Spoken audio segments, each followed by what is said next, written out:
ਦਲੀਪ ਕੌਰ ਟਿਵਾਣਾ ਦਾ ਅਗਲਾ ਨਾਵਲ ਹੈ ਆਹਮ। ਆਮ ਦਿਨਾਂ ਵਰਗਾ ਹੀ ਦਿਨ ਸੀ। ਵੇਲਾ ਆਥਣ ਦਾ ਸੀ ਤੇ ਮੌਸਮ ਸਰਦੀ ਦਾ। ਅੰਜਲੀ ਨੇ ਯੂਸਫ ਨੂੰ ਹਸਪਤਾਲ ਫੋਨ ਕੀਤਾ ਕਿ ਉਹ ਅੱਜ ਜ਼ਰਾ ਜਲਦੀ ਘਰ ਆ ਜਾਵੇ। ਕੰਮ ਦੇ ਵੇਲੇ ਜ਼ਰੂਰ ਅੰਜਲੀ ਨੂੰ ਕੋਈ ਊਟ ਪਟਾਂਗ ਗੱਲ ਸੁਝਦੀ ਹੈ। ਸੋਚਦਿਆਂ ਯੂਸਫ ਨੂੰ ਜ਼ਰਾ ਖਿਝ ਵੀ ਆਈ, ਪਰ ਉਹਨੂੰ ਚੰਗਾ ਵੀ ਲੱਗਿਆ। ਉਂਝ ਤਾਂ ਅੱਜ ਕੱਲ੍ਹ ਅੰਜਲੀ ਜਿਵੇਂ ਖੋਈ ਨੀਂਦ ਵਿੱਚ ਤੁਰੀ ਫਿਰੀ ਰਹੀ ਹੋਵੇ। ਘਰ ਨੂੰ ਜਾਂਦਿਆਂ ਰਾਹ ਵਿੱਚੋਂ ਯੂਸਫ ਨੇ ਗੁਲਾਬ ਦੇ ਫੁੱਲਾਂ ਦਾ ਇੱਕ ਗੁਲਦਸਤਾ ਖਰੀਦ ਲਿਆ। ਗੁਲਾਬ ਦੇ ਫੁੱਲ ਅੰਜਲੀ ਨੂੰ ਬਹੁਤ ਪਸੰਦ ਸਨ। ਅੰਜਲੀ ਨੇ ਮੇਜ਼ ਉੱਪਰ ਚਾਹ ਲਗਵਾ ਦਿੱਤੀ। ਮਲਿਕਾ ਸਾਹਿਬਾ ਨੇ ਅੱਜ ਮੈਨੂੰ ਜਲਦੀ ਕਿਸ ਲਈ ਯਾਦ ਕੀਤਾ? ਚਾਹ ਪੀਂਦਿਆਂ ਯੂਸਫ ਨੇ ਪੁੱਛਿਆ। ਅੰਜਲੀ ਤਰਬਕ ਕੇ ਯੂਸਫ ਵੱਲ ਝਾਕੀ ਤੇ ਫਿਰ ਨੀਵੀਂ ਪਾ ਕੇ ਚਾਹ ਪੀਂਦੀ ਰਹੀ। ਫਰਮਾਈਏ ਬੇਗਮ ਸਾਹਿਬਾ। ਮੈਂ ਚਾਹੁੰਦੀ ਹਾਂ ਆਪਾਂ ਪ੍ਰਿੰਸ ਨੂੰ ਮਸੂਰੀ ਹੋਸਟਲ 'ਚ ਭੇਜ ਦਈਏ।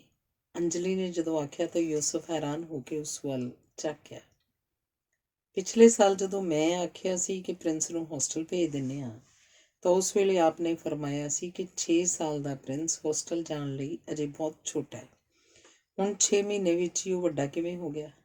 ਨਹੀਂ, ਉਹ ਹੋਸਟਲ ਜ਼ਿਆਦਾ ਠੀਕ ਰਹੇਗਾ, ਅੰਜਲੀ ਨੇ ਦ੍ਰਿੜ ਹੋ ਕੇ ਆਖਿਆ।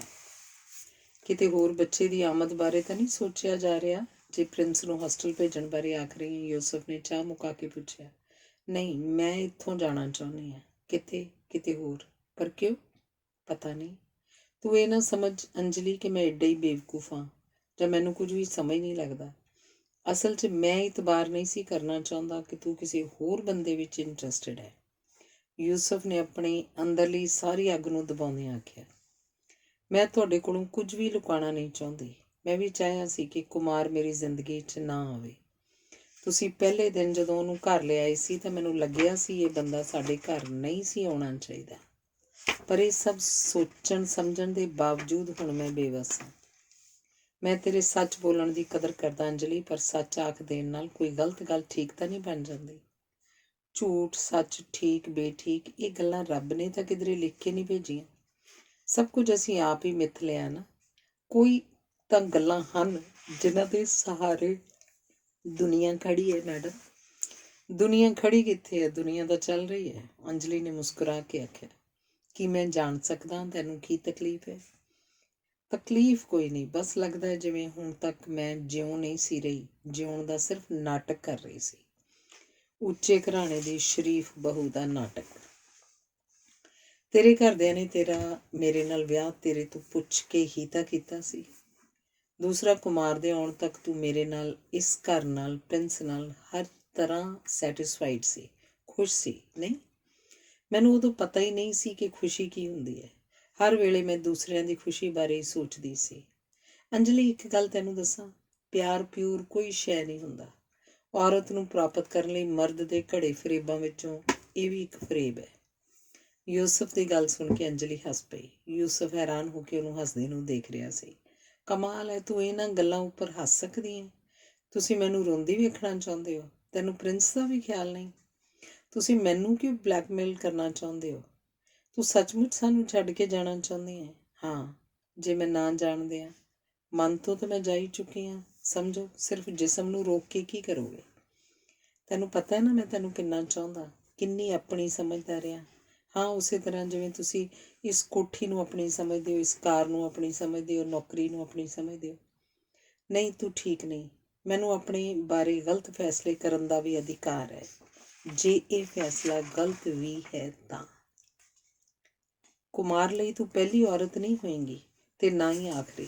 ਨਾ ਸਹੀ, ਤੇਰਾ ਦਿਮਾਗ ਖਰਾਬ ਹੋ ਗਿਆ ਅੰਜਲੀ, ਹੋਰ ਕੁਝ ਨਹੀਂ, ਯੂਸਫ ਚੀਕਿਆ। ਇੰਨੇ ਨੂੰ ਟੈਲੀਫੋਨ ਦੀ ਘੰਟੀ ਖੜਕੀ। ਅੰਜਲੀ ਉੱਠ ਕੇ ਸੁਣਨ ਚਲੀ ਗਈ। ਕੌਣ ਸੀ? ਫੋਨ ਸੁਣ ਕੇ ਵਾਪਸ ਆਈ ਅੰਜਲੀ ਨੂੰ ਯੂਸਫ ਨੇ ਪੁੱਛਿਆ। ਕੁਮਾਰ ਸੀ। ਕੀ ਬਕਦਾ ਸੀ ਹਰਾਮਜ਼ਾਦਾ? ਪੁੱਛਦਾ ਸੀ ਕਿ ਕੀ ਤੂੰ ਘਰ ਛੱਡ ਕੇ ਜਾਣ ਦੀ ਗੱਲ ਯੂਸਫ ਨਾਲ ਕਰ ਲਈ ਹੈ? ਉਸ ਕੁੱਤੇ ਨੂੰ ਇਸ ਨਾਲ ਕੀ ਫਰਕ ਪੈਂਦਾ ਹੈ? ਉਹ ਨਹੀਂ ਚਾਹੁੰਦਾ ਮੈਂ ਤੁਹਾਨੂੰ ਕਿਸੇ ਧੋਖੇ 'ਚ ਰੱਖਾਂ। ਉਹ ਚਾਹੁੰਦਾ ਅਸੀਂ ਗਰੋਨ ਅਪ ਪੀਪਲ ਵਾਂਗ ਆਪਣੀਆਂ ਸਮੱਸਿਆਵਾਂ ਨੂੰ ਸੱਭਿਅ ਤਰੀਕੇ ਨਾਲ ਨਜਿੱਠੀਏ। ਤੈਨੂੰ ਪ੍ਰਿੰਸ ਦਾ ਵੀ ਖਿਆਲ ਨਹੀਂ? ਯੂਸਫ ਸਾਹਿਬ, ਤੁਸੀਂ ਤਰਲਿਆਂ 'ਤੇ ਕਿਉਂ ਉਤਰ ਆਏ ਹੋ? ਤੁਸੀਂ ਆਪਣੀ ਗੈਰਤ ਕਿਉਂ ਛੱਡਦੇ ਜਾ ਰਹੇ ਹੋ? ਜਿਹੜੀ ਔਰਤ ਤੁਹਾਨੂੰ ਛੱਡ ਕੇ ਜਾਣਾ ਚਾਹੁੰਦੀ ਹੈ, ਤੁਸੀਂ ਉਹਨੂੰ ਦਫਾ ਕਰੋ। ਜਾਣਦੇ ਹੋ, ਅੰਜਲੀ ਆਖ ਰਹੀ ਸੀ, ਮੇਰਾ ਮਨ ਕਰਦਾ ਹੁਣੇ ਜਾ ਕੇ ਉਹ ਸਾਲੇ ਹਰਾਮਖੋਰ ਦੇ ਗੋਲੀ ਮਾਰ ਦਿਆਂ ਤੇ ਆਪਣੇ ਆਪ ਨੂੰ ਵੀ ਮਾਰ ਲਵਾਂ। ਕੀ ਤੂੰ ਚਾਹੁੰਦੀ ਹੈ ਕਿ ਲੋਕ ਮੇਰਾ ਮੌਜੂ ਉਡਾਣ ਤੇ ਪ੍ਰਿੰਸ ਨੂੰ ਬੱਚੇ ਮਖੌਲ ਕਰਨ ਕਿ ਤੇਰੀ ਮਾਂ ਭੱਜ ਗਈ? ਨਹੀਂ ਅੰਜਲੀ, ਇਹ ਨਹੀਂ ਹੋ ਸਕਦਾ, ਇਹ ਨਹੀਂ ਹੋ ਸਕਦਾ, ਆਖਦਾ ਯੂਸਫ ਚਾਹ ਵਾਲੇ ਮੇਜ਼ ਤੋਂ ਉੱਠ ਖੜਾ ਹੋਇਆ। ਉਹ ਆ ਕੇ ਸੋਫੇ ਉੱਪਰ ਧੜਮ ਕਰਕੇ ਬੈਠ ਗਿਆ। ਅੰਜਲੀ ਨੇ ਚਾਹ ਦਾ ਇੱਕ ਹੋਰ ਕੱਪ ਬਣਾ ਲਿਆ ਤੇ ਦੂਜੇ ਸੋਫੇ ਉੱਪਰ ਬੈਠ ਕੇ ਪੀਣ ਲੱਗ ਪਈ। ਮੈਂ ਤੈਨੂੰ ਜਾਨੋਂ ਮਾਰ ਦਿਆਂਗਾ, ਯੂਸਫ ਜਿਵੇਂ ਬੁੜਬੁੜਾਇਆ। ਅੰਜਲੀ ਤਿਰਛੀ ਜਿਹੀ ਉਸ ਵੱਲ ਝਾਕੀ ਤੇ ਚਾਹ ਪੀਂਦੀ ਰਹੀ। ਚਾਹ ਦਾ ਕੱਪ ਮੁਕਾ ਕੇ ਉਹ ਮੇਜ਼ ਉੱਪਰ ਰੱਖ ਆਈ ਤੇ ਆ ਕੇ ਯੂਸਫ ਦੇ ਬਿਲਕੁਲ ਸਾਹਮਣੇ ਵਾਲੇ ਸੋਫੇ ਉੱਤੇ ਬੈਠ ਗਈ। ਇਹੀ ਹੈ ਨਾ ਅਸਲੀਅਤ ਯੂਸਫ ਸਾਹਿਬ, ਤੁਸੀਂ ਔਰਤ ਨੂੰ ਇੱਕ ਗੁਲਾਮ ਵਾਂਗ ਦੇਖਣਾ ਚਾਹੁੰਦੇ ਹੋ ਜੋ ਤੁਹਾਡੀ ਮਰਜ਼ੀ ਤੋਂ ਬਿਨਾਂ ਸਾਹ ਵੀ ਨਾ ਲਵੇ। ਮੈਂ ਵੀ ਇੱਕ ਇਨਸਾਨ ਹਾਂ। ਔਰਤ ਦੇ ਇਨਸਾਨ ਹੋਣ ਦਾ ਮਤਲਬ ਇਹ ਨਹੀਂ ਕਿ ਉਹ ਅਵਾਰਾ ਹੋ ਜਾਏ, ਬਦਚਲਨ ਹੋ ਜਾਏ, ਘਰ ਦੀ ਇੱਜ਼ਤ ਮਿੱਟੀ 'ਚ ਰੋਲ ਦੇਵੇ। ਜੇ ਮੈਂ ਅਵਾਰਾ ਹੁੰਦੀ ਜਾਂ ਬਦਚਲਨ ਹੁੰਦੀ ਤਾਂ ਇਹ ਸਭ ਤੁਹਾਨੂੰ ਨਾ ਦੱਸਦੀ। ਇਹ ਕਿਉਂ ਨਹੀਂ ਸਮਝਦੇ ਕਿ ਮੈਂ ਝੂਠ ਨਹੀਂ ਜਿਉਣਾ ਚਾਹੁੰਦੀ? ਚੰਗੇ ਸਨ ਉਹ ਲੋਕ ਜਿਹੜੇ ਕੁੜੀਆਂ ਨੂੰ ਨਹੀਂ ਸੀ ਪੜ੍ਹਾਉਂਦੇ ਤੇ ਛੋਟੀਆਂ ਹੁੰਦੀਆਂ ਦਾ ਵਿਆਹ ਕਰ ਦਿੰਦੇ ਸੀ। ਹੁਣ ਤਾਂ ਤੁਹਾਡੇ ਲੋਕਾਂ ਕੋਲ ਹਰ ਗੱਲ ਨੂੰ ਜਸਟੀਫਾਈ ਕਰਨ ਲਈ ਦਲੀਲਾਂ ਹਨ, ਇੱਥੋਂ ਤੱਕ ਕਿ ਘਰ ਦੀ ਮਾਨ ਮਰਿਆਦਾ ਨੂੰ ਤੋੜਨ ਲਈ ਵੀ। ਮਾਨ ਮਰਿਆਦਾ ਦੀ ਰਾਖੀ ਸਿਰਫ ਔਰਤ ਨਹੀਂ ਕਰਨੀ ਹੈ। ਆਦਮੀ ਜਦੋਂ ਕੋਠਿਆਂ ਉੱਪਰ ਜਾਂਦੇ ਹਨ, ਸ਼ਰਾਬਾਂ ਪੀ ਕੇ ਬਲੂ ਫਿਲਮਾਂ ਦੇਖਦੇ ਹਨ, ਜਦੋਂ ਜੀ ਕਰਦਾ ਇੱਕ ਨੂੰ ਛੱਡ ਕੇ ਦੂਜੀ ਵਿਆਹ ਲਿਆਉਂਦੇ ਹਨ, ਉਦੋਂ ਮਾਨ ਮਰਿਆਦਾ ਨੂੰ ਕੁਝ ਨਹੀਂ ਹੁੰਦਾ। ਤੇ ਜੇ ਕਿਸੇ ਔਰਤ ਦਾ ਘਰ ਅੰਦਰ ਦਮ ਘੁੱਟੇ, ਉਹ ਬਾਹਰ ਕਦਮ ਪੁੱਟਣਾ ਚਾਹੇ ਤਾਂ ਘਰ ਦੀ ਮਾਨ ਮਰਿਆਦਾ ਭ੍ਰਿਸ਼ਟ ਹੋ ਜਾਂਦੀ ਹੈ ਨਾ? ਬਕਵਾਸ ਬੰਦ ਕਰ। ਹਾਂ, ਜੇ ਦਲੀਲ ਕੋਲ ਨਾ ਹੋਵੇ ਤਾਂ ਅਗਲੇ ਨੂੰ ਚੁੱਪ ਕਰਵਾਉਣ ਲਈ ਗਾਲਾਂ ਉੱਪਰ ਉਤਰ ਆਓ। ਮੈਂ ਕਹਿੰਦਾ ਬਕਵਾਸ ਬੰਦ ਕਰ। ਅੰਜਲੀ ਉੱਠ ਕੇ ਅੰਦਰਲੇ ਕਮਰੇ ਵੱਲ ਚਲੀ ਗਈ। ਯੂਸਫ ਉੱਥੇ ਹੀ ਬੈਠਾ ਕਿਸੇ ਦਲਦਲ 'ਚ ਨਿੱਘਰਦਾ ਮਹਿਸੂਸ ਕਰ ਰਿਹਾ ਸੀ। ਫਿਰ ਉੱਠ ਕੇ ਅਲਮਾਰੀ ਵਿੱਚੋਂ ਵਿਸਕੀ ਦੀ ਬੋਤਲ ਕੱਢ ਲਿਆਇਆ ਤੇ ਪੀਣ ਬੈਠ ਗਿਆ। ਅਜੇ ਇੱਕ ਹੀ ਗਲਾਸ ਪੀਤਾ ਸੀ ਕਿ ਬਾਹਰੋਂ ਪ੍ਰਿੰਸ ਆ ਗਿਆ। ਹੈਲੋ ਪਾਪਾ, ਮੰਮੀ ਕਿੱਥੇ ਹੈ? ਉਹਨੇ ਆਉਂਦਿਆਂ ਹੀ ਪੁੱਛਿਆ। ਜਹੰਨਮ 'ਚ, ਯੂਸਫ ਖਿੱਚ ਕੇ ਬੋਲਿਆ।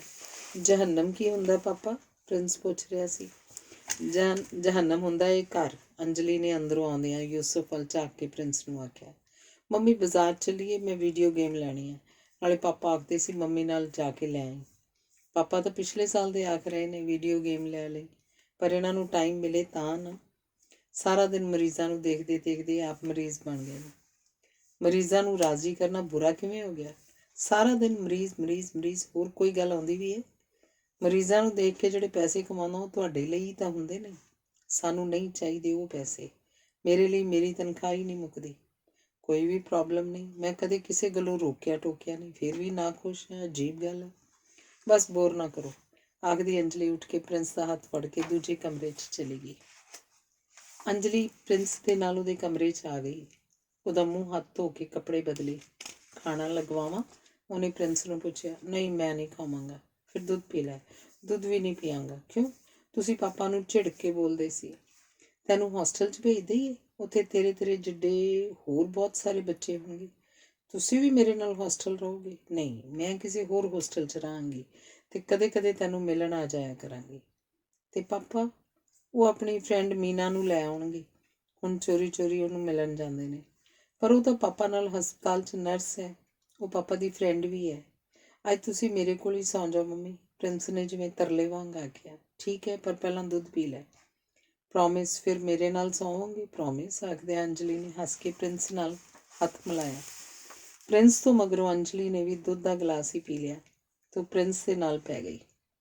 ਪ੍ਰਿੰਸ ਇੱਕ ਲੱਤ ਇੱਕ ਬਾਂਹ ਉਹਦੇ ਉੱਤੋਂ ਦੀ ਵਲਾ ਕੇ ਬੜੀ ਤਸੱਲੀ 'ਚ ਸੌਂ ਗਿਆ।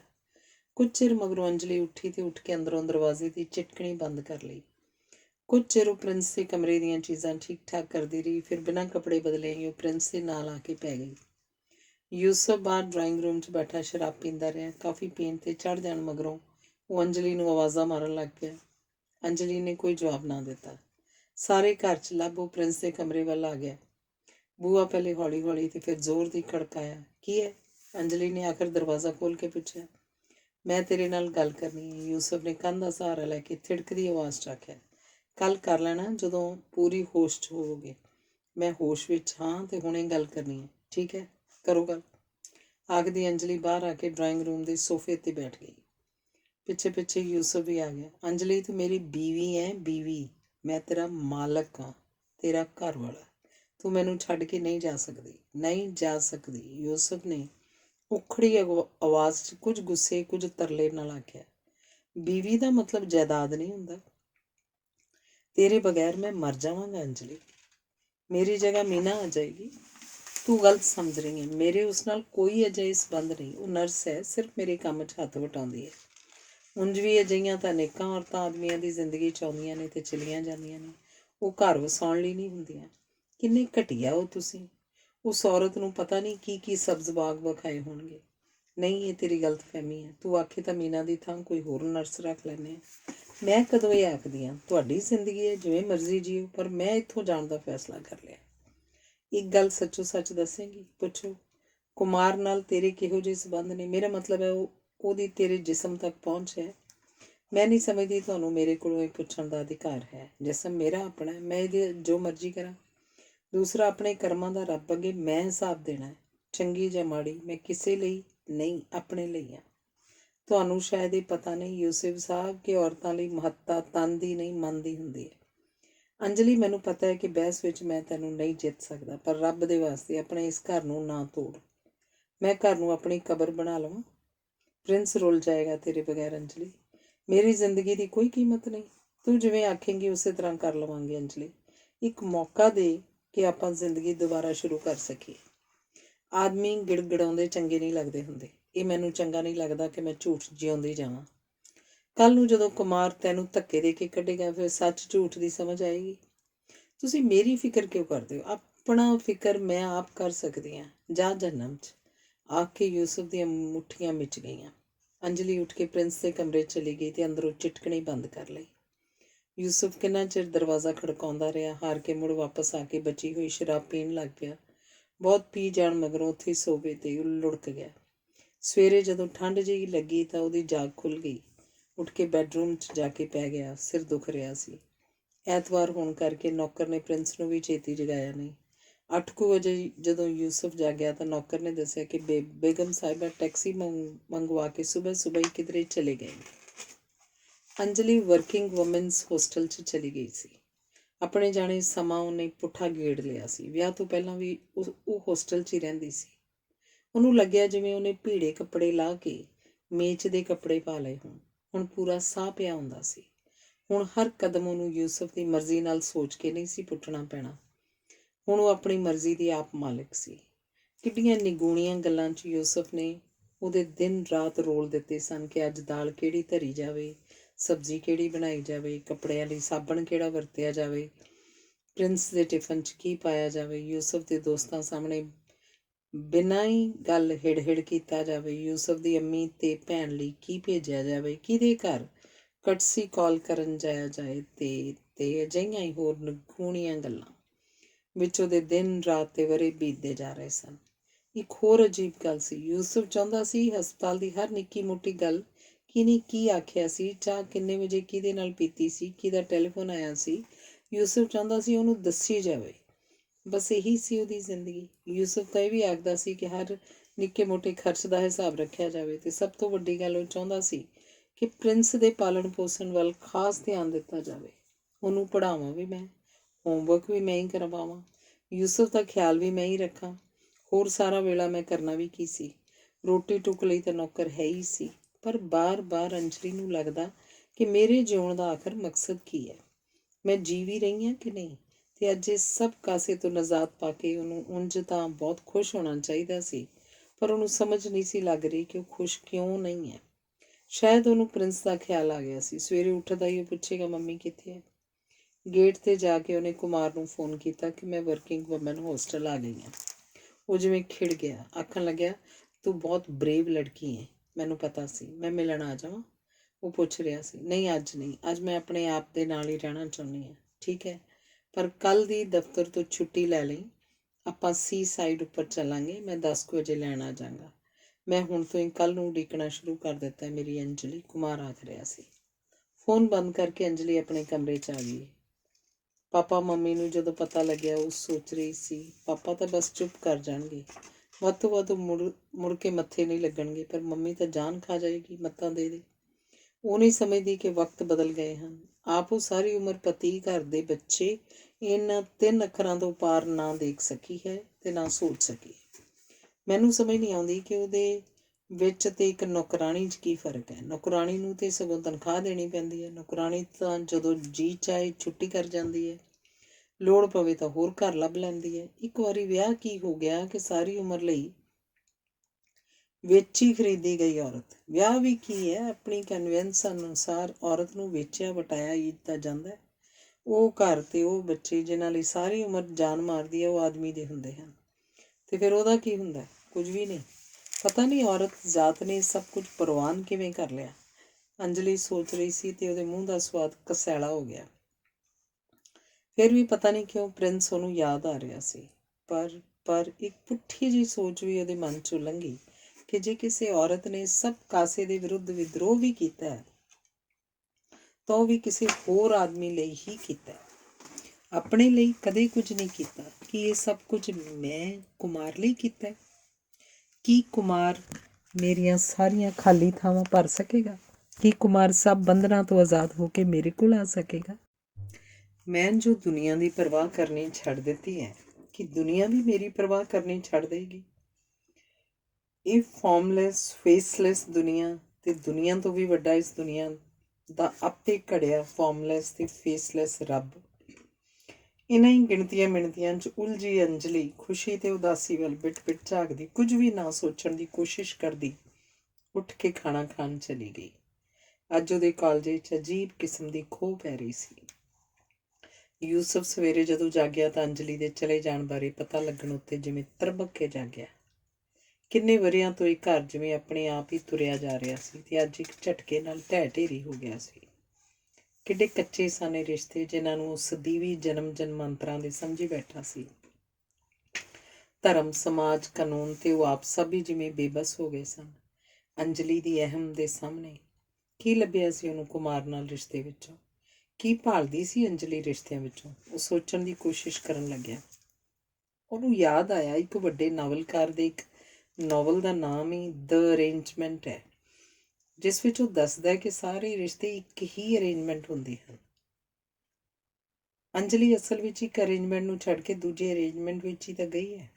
ਇਸ ਵਿੱਚ ਰੱਬ, ਧਰਮ, ਇਖਲਾਕ, ਸਮਾਜ, ਕਾਨੂੰਨ ਤਾਂ ਬਸ ਧਮਕੀਆਂ ਹੀ ਸਨ ਜੋ ਕਿਸੇ ਵੇਲੇ ਕੰਮ ਆਉਂਦੀਆਂ ਸਨ ਤੇ ਅੱਜ ਨਹੀਂ ਆਉਂਦੀਆਂ। ਮੈਂ ਐਡਾ ਪਰੇਸ਼ਾਨ ਕਿਉਂ ਹਾਂ? ਇਸ ਲਈ ਕਿ ਲੋਕ ਆਖਣਗੇ ਕਿ ਯੂਸਫ ਦੀ ਔਰਤ ਯੂਸਫ ਨੂੰ ਛੱਡ ਗਈ ਹੈ। ਕੌਣ ਲੋਕ? ਕੌਣ ਯੂਸਫ?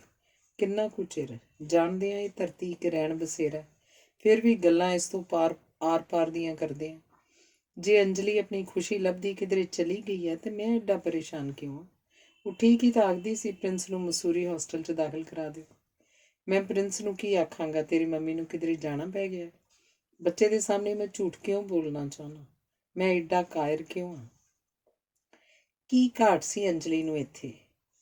ਚੈਖਵ ਨੇ ਦ ਵੋ ਕਹਾਣੀ ਸ਼ਾਇਦ ਠੀਕ ਹੀ ਲਿਖੀ ਸੀ ਕਿ 40 ਸਾਲ ਤਾਂ ਉਹ ਬੁੱਢਾ ਉਸ ਬੁੱਢੀ ਨਾਲ ਰਹਿ ਰਿਹਾ ਸੀ। ਫਿਰ ਵੀ ਜਦੋਂ ਮਰਨ ਲੱਗਦੀ ਹੈ ਤਾਂ ਡਾਕਟਰ ਨੂੰ ਆਖਦਾ ਹੈ ਕਿ ਡਾਕਟਰ ਸਾਹਿਬ ਇਹਨੂੰ ਬਚਾ ਲਓ। ਇੰਨੀ ਵਾਰੀ ਮੈਂ ਇਹਦੇ ਬਾਰੇ ਕਦੇ ਸੋਚਿਆ ਹੀ ਨਹੀਂ। ਜੇ ਹੁਣ ਇੱਕ ਵਾਰੀ ਬਚ ਜਾਏ ਤਾਂ ਅਸੀਂ ਜ਼ਿੰਦਗੀ ਦੁਬਾਰਾ ਸ਼ੁਰੂ ਕਰ ਲਈਏ। ਉਸੇ ਤਰ੍ਹਾਂ ਇੰਨੇ ਵਰ੍ਹਿਆਂ 'ਚ ਮੈਂ ਅੰਜਲੀ ਬਾਰੇ ਕਦੇ ਸੋਚਿਆ ਹੀ ਨਹੀਂ ਸੀ। ਉਹ ਤਾਂ ਜਿਵੇਂ ਮੇਰੇ ਆਪਣੇ ਹੀ ਸਵੈ ਦਾ ਕੋਈ ਹਿੱਸਾ ਸੀ। ਪਹਿਲੀ ਵਾਰ ਯੂਸਫ ਨੂੰ ਖਿਆਲ ਆਇਆ ਕਿ ਸਧਾਰਨ ਜਿਹੀ ਜ਼ਿੰਦਗੀ ਦੇ ਸਧਾਰਨ ਜਿਹੇ ਕੰਮਾਂ ਵਿੱਚ ਉਹ ਕਿੰਨਾ ਖੋ ਗਿਆ ਸੀ।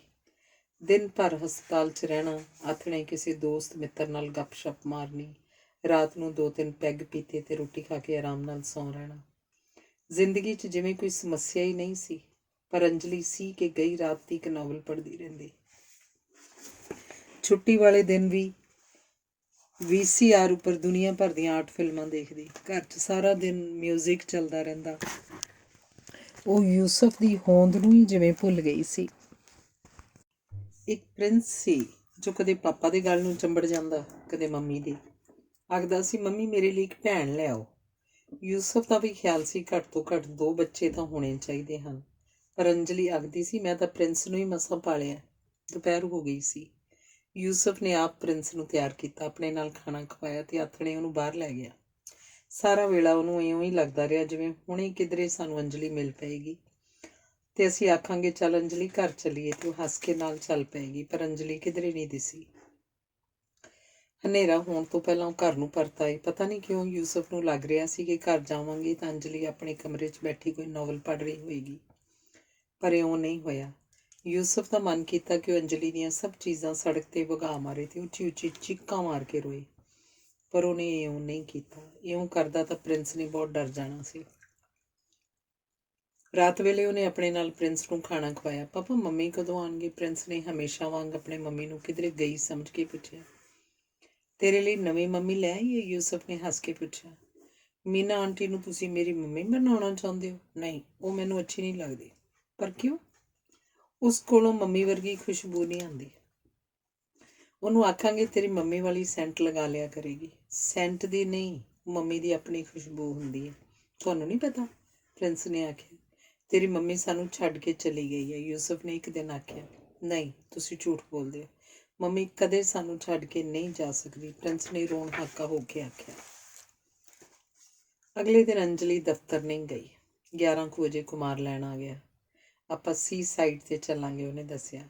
ਕਾਲੇ ਸ਼ੀਸ਼ਿਆਂ ਵਾਲੀ ਕਾਰ 'ਚ ਬੈਠੀ ਸੀ ਸਾਈਡ ਵੱਲ ਜਾਂਦਿਆਂ ਉਹ ਸੋਚ ਰਹੀ ਸੀ ਕਿੰਨੀ ਨਫਾਸਤ ਹੈ ਕੁਮਾਰ ਵਿੱਚ। ਉਹਨੇ ਸੀ ਸਾਈਡ ਉੱਪਰ ਜਾਣ ਲਈ ਆਖਿਆ। ਮੇਰੀ ਬਹਾਦਰ ਬੇਬੀ, ਜ਼ਰਾ ਮੁਸਕਰਾ ਕੇ ਵਿਖਾ। ਰਵਾਇਤੀ ਔਰਤਾਂ ਵਾਂਗ ਭੂਤ ਨੂੰ ਨਾਲ ਨਾ ਚੁੱਕੀ ਫਿਰ। ਇਹ ਜਨਮ ਇੱਕ ਹੀ ਵਾਰੀ ਮਿਲਦਾ, ਸਿਰਫ ਇੱਕ ਵਾਰੀ। ਕੁਮਾਰ ਨੇ ਅੰਜਲੀ ਦੇ ਮੋਢੇ ਉੱਪਰ ਹੱਥ ਰੱਖ ਕੇ ਹੱਸ ਕੇ ਆਖਿਆ। ਕੁਮਾਰ, ਕੀ ਕਦੇ ਤੂੰ ਵੀ ਮੇਰੇ ਲਈ ਸਭ ਕੁਝ ਛੱਡ ਸਕੇਗਾ? ਅੰਜਲੀ ਨੇ ਤਾਵਲੇ ਮੂੰਹ ਨਾਲ ਪੁੱਛਿਆ। ਕੋਈ ਮੇਰੇ ਨਾਲ ਹੈ ਹੀ ਕਿੱਥੇ ਹੈ? ਜਾਂ ਮੈਂ ਕਿਸੇ ਦੇ ਨਾਲ ਹੀ ਹਾਂ? ਹਾਂ ਹੀ ਕਿੱਥੇ? ਪਹਿਲੇ ਦਿਨ ਹੀ ਜਦੋਂ ਮੈਂ ਤੈਨੂੰ ਦੇਖਿਆ ਸੀ ਤਾਂ ਮੈਨੂੰ ਲੱਗਿਆ ਸੀ I belong to this woman। Kumar ਨੇ ਅੰਤਾਂ ਦੇ ਮੋਹ ਨਾਲ ਅੰਜਲੀ ਨੂੰ ਆਖਿਆ। ਮੇਰਾ ਮਤਲਬ ਹੈ ਦੁਨਿਆਵੀ ਤੌਰ ਉੱਪਰ ਵੀ ਕੀ ਤੂੰ ਕਦੇ ਮੇਰਾ ਹੋ ਸਕੇਗਾ? ਅੰਜਲੀ, ਦੁਨੀਆਦਾਰ ਤਾਂ ਬਹੁਤ ਛੋਟੇ ਲੋਕ ਹੁੰਦੇ ਨੇ, ਨਿੱਕੀਆਂ ਨਿੱਕੀਆਂ ਗਿਣਤੀਆਂ ਮਿਣਤੀਆਂ 'ਚ ਫਸੇ ਹੋਏ। ਤੂੰ ਤਾਂ ਉਹਨਾਂ ਸਭ ਤੋਂ ਉਤਾਂਹ ਹੈ, ਅਗਾਂਹ ਹੈ। ਅਸੀਂ ਸਰੀਰ, ਮਨ, ਬੁੱਧੀ ਦੀ ਪੱਧਰ ਉੱਤੇ ਨਹੀਂ ਮਿਲ ਰਹੇ, ਰੂਹ ਦੀ ਪੱਧਰ ਉੱਪਰ ਇੱਕ ਦੂਜੇ ਨੂੰ ਲੱਭਿਆ। ਅੰਜਲੀ ਨੂੰ ਲੱਗਿਆ ਕੁਮਾਰ ਠੀਕ ਹੀ ਤਾਂ ਆਖ ਰਿਹਾ। ਯੂਸਫ ਦੇ ਘਰ ਉਸ ਦੀ ਐਗਜ਼ਿਸਟੈਂਸ ਜਿਵੇਂ ਸਿਰਫ ਰਿਗਰੈਟੇਬਲ ਐਗਜ਼ਿਸਟੈਂਸ ਸੀ। ਦਿਨ ਭਰ ਸਾਰੇ ਕੰਮ ਕਰਦੀ ਵੀ ਆਪਣੇ ਆਪ ਤੋਂ ਗੈਰ ਹਾਜ਼ਰ ਹੁੰਦੀ ਸੀ, ਇਸ ਲਈ ਗੱਲਾਂ ਉਹਨੂੰ ਭੁੱਲ ਜਾਂਦੀਆਂ ਸਨ, ਕੰਮ ਉਹ ਤੋਂ ਵਿਗੜ ਜਾਂਦੇ ਸਨ। ਭੁੱਖ ਤਰੇ ਦੀ ਜਿਵੇਂ ਉਹਨੂੰ ਸਾਰ ਨਹੀਂ ਸੀ ਰਹਿੰਦੀ, ਤੇ ਰਾਤ ਵੇਲੇ ਜਦੋਂ ਸੁੱਤੀ ਹੁੰਦੀ ਤਾਂ ਉਹਦੀ ਰੂਹ ਪਤਾ ਨਹੀਂ ਕਿੱਥੇ ਕਿੱਥੇ ਭੌਂਦੀ ਰਹਿੰਦੀ। ਇਸ ਲਈ ਸਵੇਰੇ ਉਹ ਥੱਕੀ ਟੁੱਟੀ ਜਾਗਦੀ। ਹੁਣ ਤੂੰ ਮੈਨੂੰ ਲੱਗਦਾ ਅੰਜਲੀ ਕਿ ਇੰਨੇ ਵਰੇ ਮੈਂ ਤੇਰੇ ਬਗੈਰ ਕਿਵੇਂ ਲਗਾਏ? ਤੁਸੀਂ ਕਦੇ ਇਹ ਨਹੀਂ ਚਾਹਿਆ ਕਿ ਤੁਹਾਡਾ ਵਿਆਹ ਹੀ ਮੇਰੇ ਨਾਲ ਹੋਇਆ ਹੁੰਦਾ? ਅੰਜਲੀ ਨੇ ਡੂੰਘਾ ਕੁਮਾਰ ਦੀਆਂ ਅੱਖਾਂ ਝਾਕ ਕੇ ਪੁੱਛਿਆ। ਵਿਆਹ ਮੇਰੇ ਲਈ ਕੋਈ ਮਾਇਨੇ ਨਹੀਂ ਰੱਖਦਾ। ਅਸਲ 'ਚ ਇਸ ਰਸਮ ਦੇ ਹੁਣ ਕੋਈ ਮਾਇਨੇ ਹਨ ਵੀ ਨਹੀਂ। ਵਿਆਹ ਹੁਣ ਇੱਕ ਬੇੜੀ, ਇੱਕ ਬੰਧਨ ਤੋਂ ਬਿਨਾਂ ਕੁਝ ਨਹੀਂ। ਗੱਲ ਤਾਂ ਰਿਸ਼ਤੇ ਦੀ ਹੁੰਦੀ ਹੈ। ਸਾਰਤਰ ਤੇ ਸਮੂਨ ਨੇ ਸਾਰੀ ਉਮਰ ਵਿਆਹ ਨਹੀਂ ਸੀ ਕੀਤਾ, ਪਰ ਸਾਰੀ ਉਮਰ ਇੱਕ ਦੂਜੇ ਲਈ ਜੀਏ। ਤੇ ਦੂਜੇ ਪਾਸੇ ਇੱਕ ਹੋਰ ਵੱਡੇ ਲੇਖਕ ਨੇ ਅਖੀਰ ਪਹਿਰੇ ਉਸਨੇ ਆਪਣੀ ਜਨਾਨੀ ਨੂੰ ਜਾਨੋਂ ਮਾਰ ਦਿੱਤਾ, ਕੁਮਾਰ ਦੱਸ ਰਿਹਾ ਸੀ। ਉਹ ਸਮੁੰਦਰ ਦੇ ਕੰਢੇ ਪਹੁੰਚ ਗਏ। ਕਾਰ ਇੱਕ ਥਾਂ ਖੜੀ ਕਰਕੇ ਦੂਰ ਸਾਰੇ ਇੱਕ ਪਾਸੇ ਨੂੰ ਚਲੇ ਗਏ ਤੇ ਫਿਰ ਇੱਕ ਥਾਂ ਉਹ ਸਮੁੰਦਰ ਵੱਲ ਮੂੰਹ ਕਰਕੇ ਬੈਠ ਗਏ। ਛੱਲਾਂ ਆਉਂਦੀਆਂ, ਕੰਢਿਆਂ ਤੱਕ ਪਹੁੰਚ ਸੁਸਤ ਜਿਹੀਆਂ ਮੁੜ ਜਾਂਦੀਆਂ। ਕੁਝ ਲੋਕਾਂ ਲਈ ਤਾਂ ਵਿਆਹ ਬਹੁਤ ਵੱਡੀ ਗੱਲ ਹੁੰਦਾ ਹੈ, ਅੰਜਲੀ ਨੇ ਉਸੇ ਸੋਚ ਵਿੱਚ ਭੌਂਦਿਆਂ ਆਖਿਆ। ਜਿਹੜੇ ਲੋਕ ਆਪ ਕੁਝ ਨਹੀਂ ਸੋਚ ਸਕਦੇ, ਸਿਰਫ ਇੱਜੜ ਵਿੱਚ ਤੁਰਨ ਜੋਗੇ ਹੀ ਹੁੰਦੇ ਨੇ, ਹਰ ਰਸਮ ਉਹਨਾਂ ਲਈ ਰਾਮਕਾਰ ਤੇ ਸੁਰੱਖਿਆ ਚੱਕਰ ਲੱਗਣ ਲੱਗ ਜਾਂਦੀ ਹੈ। ਮਨੁੱਖ ਦੇ ਵਿਕਾਸ ਦਾ ਇਤਿਹਾਸ ਜੇ ਜ਼ਰਾ ਗੌਰ ਨਾਲ ਦੇਖੀਏ ਤਾਂ ਹਰ ਰਸਮ ਦੇ ਪਿੱਛੇ ਕੁਝ ਲੋੜਾਂ ਹੁੰਦੀਆਂ ਨੇ। ਕੋਈ ਸਮਾਂ ਸੀ ਜਦੋਂ ਟੋਲੀ ਵਿਆਹ ਨੂੰ ਜਾਇਜ਼ ਸਮਝਿਆ ਜਾਂਦਾ ਸੀ। ਫਿਰ ਮੇਰੇ ਤੁਹਾਡੇ ਨਾਲ ਰਿਸ਼ਤੇ ਨੂੰ ਨਾਮ ਕੀ ਦਿਓਗੇ? ਨਾਮ ਦੇ ਕੇ ਅਸੀਂ ਰਿਸ਼ਤੇ ਨੂੰ ਉਸ ਨਾਮਤੀਕ ਸੀਮਤ ਕਰ ਲੈਂਦੇ ਹਾਂ। ਤੇਰੇ ਨਾਲ ਤਾਂ ਮੇਰਾ ਅਸੀਮ ਰਿਸ਼ਤਾ ਹੈ। ਅੱਜ ਦੇ ਦਿਨ ਦੀ ਯਾਦ ਵਜੋਂ ਮੈਂ ਤੇਰੇ ਲਈ ਇੱਕ ਗਿਫਟ ਲੈ ਕੇ ਆਇਆ। ਕੋਟ ਦੀ ਜੇਬ 'ਚੋਂ ਇੱਕ ਡੱਬੀ ਕੱਢ ਕੇ ਖੋਲ੍ਹਦਿਆਂ ਕੁਮਾਰ ਨੇ ਆਖਿਆ। ਨੀਲੇ ਰੰਗ ਦੀ ਸ਼ਨੀਲ ਦੀ ਉਸ ਡੱਬੀ 'ਚ ਬੜੀ ਨਾਜ਼ੁਕ ਜਿਹੀ ਹੀਰੇ ਦੀ ਅੰਗੂਠੀ ਸੀ। ਕਿੰਨੀ ਪਿਆਰੀ ਹੈ, ਅੰਜਲੀ ਨੇ ਖੁਸ਼ ਹੋ ਕੇ ਆਖਿਆ। ਲਿਆ ਪਾ ਕੇ ਦੇਖੀ। ਕੁਮਾਰ ਨੇ ਅੰਜਲੀ ਦਾ ਹੱਥ ਫੜਦਿਆਂ ਆਖਿਆ। ਖੱਬੇ ਹੱਥ ਦੀ ਚੀਚੀ ਕੋਲ ਦੀ ਉਂਗਲੀ 'ਚੋਂ ਅੰਗੂਠੀ ਪੂਰੀ ਮੇਜ਼ ਸੀ। ਅੰਜਲੀ ਦੀਆਂ ਅੱਖਾਂ ਭਰ ਆਈਆਂ। ਪਤਾ ਨਹੀਂ ਕੁਮਾਰ ਨੂੰ ਕਿਵੇਂ ਪਤਾ ਲੱਗ ਗਿਆ ਸੀ ਕਿ ਉਹਨੂੰ ਅਜਿਹੀ ਅੰਗੂਠੀ ਹੀ ਪਸੰਦ ਸੀ। ਉਹ ਸੋਚ ਰਹੀ ਸੀ, ਤੁਹਾਨੂੰ ਇਹ ਗੁਨਾਹ ਨਹੀਂ ਲੱਗਦਾ ਕਿ ਜਿਨ੍ਹਾਂ ਪੈਸਿਆਂ ਉੱਪਰ ਤੁਹਾਡੀ ਘਰਵਾਲੀ ਦਾ ਹੱਕ ਹੈ, ਉਹਨਾਂ ਨਾਲ ਤੁਸੀਂ ਮੇਰੇ ਲਈ ਹੀਰੇ ਦੀ ਅੰਗੂਠੀ ਖਰੀਦੀ ਹੈ। 4 ਲਾਵਾਂ ਲੈ ਲੈਣ ਨਾਲ ਤਾਂ ਸਾਰੇ ਹੱਕ ਨਹੀਂ ਮਿਲ ਸਕਦੇ। ਹੱਕ ਤਾਂ ਕਮਾਉਣੇ ਪੈਂਦੇ ਨੇ। ਜੇ ਵਹੁਟੀ ਲਈ ਹੀਰੇ ਦੀ ਅੰਗੂਠੀ ਖਰੀਦਣ ਨੂੰ ਮੇਰਾ ਮਨ ਨਹੀਂ ਕੀਤਾ ਤਾਂ ਇਹਦੇ ਵੀ ਕਈ ਕਾਰਨ ਹੋਣਗੇ। ਜੇ ਤੇਰੇ ਲਈ ਖਰੀਦਣ ਨੂੰ ਮਨ ਕੀਤਾ ਤਾਂ ਇਹਦੇ ਵੀ ਕਾਰਨ ਹਨ। ਦੂਰ ਦੂਰ ਤੱਕ ਸਮੁੰਦਰ ਵੱਲ ਦੇਖ ਕੇ ਤੁਹਾਨੂੰ ਕੀ ਮਹਿਸੂਸ ਹੁੰਦਾ ਹੈ? ਅੰਜਲੀ ਨੇ ਸਮੁੰਦਰ ਦੀ ਅਨੰਤਤਾ ਵੱਲ ਝਾਕਦਿਆਂ ਕੁਮਾਰ ਤੋਂ ਪੁੱਛਿਆ। ਇਹੀ ਕਿ ਕੁਦਰਤ ਦੀਆਂ ਏਡੀਆਂ ਵੱਡੀਆਂ ਵੱਡੀਆਂ ਸ਼ਕਤੀਆਂ ਦੇ ਸਾਹਮਣੇ ਬੰਦਾ ਕਿੰਨਾ ਤੁੱਛ ਤੇ ਨਾਚੀਜ਼ ਹੈ। ਜੀ ਕਰਦਾ ਸਮੁੰਦਰ 'ਚ ਤੁਰਦੀ ਜਾਵਾਂ ਹਮੇਸ਼ਾ ਹਮੇਸ਼ਾ, ਤੇ ਆਪਾਂ ਸਮੁੰਦਰ ਦੇ ਪਰਲੇ ਕੰਢੇ ਜਾਈਏ, ਕਿਸੇ ਹੋਰ ਦੁਨੀਆ 'ਚ। ਉੱਥੇ ਪਹੁੰਚ ਕੇ ਪੰਛੀਆਂ ਵਾਂਗ ਅਸੀਂ ਅਸਮਾਨ 'ਚ ਉੱਡਦੇ ਫਿਰੀਏ, ਦਰਖਤਾਂ ਉੱਪਰ ਆਲ੍ਹਣੇ ਪਾਈਏ, ਰੇਤ 'ਚ ਨਹਾਈਏ ਤੇ ਆਪਣੇ ਬੱਚਿਆਂ ਲਈ ਚੋਗਾ ਚੁੱਕ ਕੇ ਲਿਆਈਏ, ਹੈ ਨਾ? ਕੁਮਾਰ ਨੇ ਜਦੋਂ ਆਖਿਆ ਤਾਂ ਉਹਨੂੰ ਇੱਕਦਮ ਪ੍ਰਿੰਸ ਦਾ ਖਿਆਲ ਆ ਗਿਆ। ਬੈਠੀ ਬੈਠੀ ਉਹ ਉੱਠ ਖੜੀ ਹੋਈ। ਕੀ ਗੱਲ? ਕੁਮਾਰ ਨੇ ਪੁੱਛਿਆ। ਵਾਪਸ ਚਲੀਏ? ਕਿੱਥੇ? ਘਰ ਨੂੰ। ਮੈਨੂੰ ਤਾਂ ਤੂੰ ਹੀ ਆਪਣਾ ਘਰ ਲੱਗਦੀ ਹੈ। ਮੈਂ ਵਾਪਸ ਕਮਰੇ 'ਚ ਜਾ ਕੇ ਗੋਲੀ ਖਾ ਕੇ ਸੌਣਾ ਚਾਹੁੰਦੀ ਹਾਂ। ਅੰਜਲੀ ਨੇ ਜਦੋਂ ਆਖਿਆ ਤਾਂ ਕੁਮਾਰ ਉੱਠ ਖੜਾ ਹੋਇਆ। ਵਾਪਸ ਕਮਰੇ 'ਚ ਆ ਕੇ ਅੰਜਲੀ ਨੇ ਚਾਹ ਬਣਾਈ ਤੇ ਨਾਲ 2 ਫਰੈਂਚ ਟੋਸਟ ਤਿਆਰ ਕੀਤੇ। ਖਾਣ ਤੋਂ ਪਹਿਲਾਂ ਪਤਾ ਨਹੀਂ ਕੀ ਸੋਚਦੀ ਉਹ ਗੇਟ ਤੋਂ ਫੋਨ ਕਰਨ ਚਲੀ ਗਈ। ਫੋਨ ਤਾਂ ਕੁਮਾਰ ਨੂੰ ਕਰਨਾ ਚਾਹੁੰਦੀ ਸੀ ਕਿ ਮੈਂ ਬੜੀ ਇਕੱਲੀ ਮਹਿਸੂਸ ਕਰ ਰਹੀ ਸੀ, ਪਰ ਇਹ ਸੋਚ ਕੇ ਕਿ ਹੁਣੇ ਤਾਂ ਕੁਮਾਰ ਇੱਥੋਂ ਗਿਆ, ਉਹਨੇ ਬਿਨਾਂ ਸੋਚੇ ਸਮਝੇ ਆਪਣੇ ਘਰ ਦਾ ਨੰਬਰ ਡਾਇਲ ਕੀਤਾ। ਹੈਲੋ ਅੰਜਲੀ, ਫੋਨ ਚੁੱਕਦਿਆਂ ਹੀ ਯੂਸਫ ਬੋਲਿਆ। ਆਵਾਜ਼ ਪਛਾਣ ਕੇ ਅੰਜਲੀ ਚੁੱਪ ਹੀ ਰਹੀ। ਅੰਜਲੀ, ਮੈਂ ਤੇਰੇ ਦਫ਼ਤਰ ਫੋਨ ਕੀਤਾ ਸੀ, ਉਹਨਾਂ ਦੱਸਿਆ ਮੈਡਮ ਛੁੱਟੀ 'ਤੇ ਹੈ। ਤੂੰ ਠੀਕ ਤਾਂ ਹੈ? ਤੂੰ ਕਿੱਥੋਂ ਫੋਨ ਕੀਤਾ? ਘਰ ਵਾਪਸ ਆ ਜਾ। ਤੈਂ ਕੈਫਰਗੌਟ ਦੀ ਗੋਲੀ ਤਾਂ ਲਈ ਹੈ ਕਿ ਨਹੀਂ? ਨਹੀਂ ਤਾਂ ਹਮੇਸ਼ਾ ਵਾਂਗ ਤੇਰੇ ਸਿਰ 'ਚ ਦਰਦ ਹੋਣੀ ਹੈ। ਪ੍ਰਿੰਸ ਠੀਕ ਤਰ੍ਹਾਂ ਸੁੱਤਾ ਨਹੀਂ, ਰਾਤ ਨੂੰ ਬੁੜਬੁੜਾਉਂਦਾ ਰਿਹਾ ਤੇ ਯੂਸਫ ਚੁੱਪ ਕਰ ਗਿਆ। ਫੋਨ ਤਾਂ ਅੱਗੋਂ ਬੰਦ ਹੋ ਗਿਆ ਸੀ। ਕਮਰੇ 'ਚ ਵਾਪਸ ਆ ਕੇ ਅੰਜਲੀ ਨੇ ਆਪਣੇ ਬੈਂਕ ਦੀ ਕਾਪੀ ਦੇਖੀ ਤੇ ਦੇਖ ਕੇ ਬੜੀ ਤਸੱਲੀ ਹੋਈ ਕਿ ਉੱਥੇ ਕਾਫੀ ਪੈਸੇ ਜਮ੍ਹਾਂ ਸਨ। ਉਸਨੇ ਇੱਕ ਨਹੀਂ, ਨੀਂਦ ਦੀਆਂ 2 ਗੋਲੀਆਂ ਖਾਧੀਆਂ, ਪਾਣੀ ਪੀਤਾ, ਅੰਦਰੋਂ ਦਰਵਾਜ਼ਾ ਬੰਦ ਕਰਕੇ ਸੌਂ ਗਈ। ਜਦੋਂ ਜਾਗੀ ਤਾਂ ਦਿਨ ਚੜ੍ਹ ਗਿਆ ਸੀ। ਪਰ 2 ਪਲ ਲਈ ਉਹ ਇਹ ਵੀ ਭੁੱਲ ਗਈ ਕਿ ਹੁਣ ਉਹ ਆਪਣੇ ਘਰ ਨਹੀਂ, ਸਗੋਂ ਵਰਕਿੰਗ ਵੂਮਨ ਹੋਸਟਲ ਦੇ ਕਮਰੇ 'ਚ ਹੈ। ਪ੍ਰਿੰਸ ਆਖਦੀ ਉਹ ਆਲੇ ਦੁਆਲੇ ਝਾਕੀ, ਫਿਰ ਆਪਣੀ ਇਸ ਕਮਜ਼ੋਰੀ ਉੱਪਰ ਆਪ ਹੀ ਹੱਸ ਪਈ। ਪਰ ਨਾਲ ਹੀ ਨਾਲ ਉਹਨੂੰ ਪਾਰਵਤੀ ਦੀ ਇੱਕ ਕਹਾਣੀ ਯਾਦ ਆਈ, ਜਦੋਂ ਸ਼ਿਵ ਜੀ ਉਹਨੂੰ ਪਿੱਛੇ ਛੱਡ ਆਪ ਜੰਗਲਾਂ 'ਚ ਤਪੱਸਿਆ ਕਰਨ ਚਲੇ ਗਏ ਸਨ। ਇੱਕ ਦਿਨ ਪਾਰਵਤੀ ਨੇ ਨਹਾਉਣਾ ਸੀ, ਸੋਚਿਆ ਕੋਈ ਨਹਾਉਂਦੀ ਦੇ ਉੱਪਰ ਹੀ ਨਾ ਆ ਜਾਏ। ਇਸ ਡਰ ਤੋਂ ਇੱਕ ਪੁਤਲਾ ਬਣਾਇਆ ਤੇ ਬਾਰ ਅੱਗੇ ਬਿਠਾ ਦਿੱਤਾ ਕਿ ਅੰਦਰ ਨਾ ਕਿਸੇ ਨੂੰ ਆਉਣ ਦੇਈ। ਪਾਰਵਤੀ ਨਹਾਈ ਰਹੀ ਸੀ ਜਦੋਂ ਸ਼ਿਵ ਜੀ ਵਾਪਸ ਪਰਤ ਆਏ। ਬਾਹਰ ਲੰਘਣ ਲੱਗੇ ਤਾਂ ਉਸ ਪੁਤਲੇ ਨੇ, ਜਿਸ 'ਚ ਪਾਰਵਤੀ ਨੇ ਜਾਨ ਪਾ ਦਿੱਤੀ ਸੀ, ਰੋਕਿਆ। ਸ਼ਿਵ ਜੀ ਨੇ ਗੁੱਸੇ 'ਚ ਆ ਕੇ ਉਹਦਾ ਗਲ ਵੱਢ ਦਿੱਤਾ। ਮਾਂ ਪਾਰਵਤੀ ਨੂੰ ਜਦੋਂ ਪਤਾ ਲੱਗਾ ਤਾਂ ਉਹ ਸ਼ਿਵ ਜੀ ਨਾਲ ਨਾਰਾਜ਼ ਹੋਈ ਕਿ ਮੇਰੇ ਪੁੱਤਰ ਦਾ ਸਿਰ ਵਾਪਸ ਜੋੜੋ। ਸ਼ਿਵ ਜੀ ਨੇ ਆਖਿਆ ਕਿ ਸਿਰ ਤਾਂ ਕੱਟਿਆ ਗਿਆ, ਤੂੰ ਕਿਸੇ ਹੋਰ ਦਾ ਸਿਰ ਲਾ ਲੈ। ਮੈਂ ਕਿਸੇ ਹੋਰ ਦਾ ਸਿਰ ਕਿਵੇਂ ਲੈ ਆਵਾਂ? ਪਾਰਵਤੀ ਨੇ ਲਾਚਾਰੀ ਦੱਸੀ।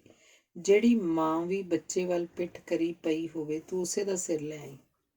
ਸ਼ਿਵ ਸਾਰੀ ਸ੍ਰਿਸ਼ਟੀ 'ਚ ਘੁੰਮੇ ਪਰ ਕੋਈ ਵੀ ਮਾਂ ਆਪਣੇ ਬੱਚੇ ਵੱਲ ਪਿੱਠ ਕਰੀ ਨਹੀਂ ਸੀ ਪਈ, ਤੇ ਅਖੀਰ ਉਹਨੇ ਇੱਕ ਹੱਥਣੀ ਦੇਖੀ ਜੋ ਆਪਣੇ ਬੱਚੇ ਵੱਲ ਪਿੱਠ ਕਰੀ ਪਈ ਸੀ।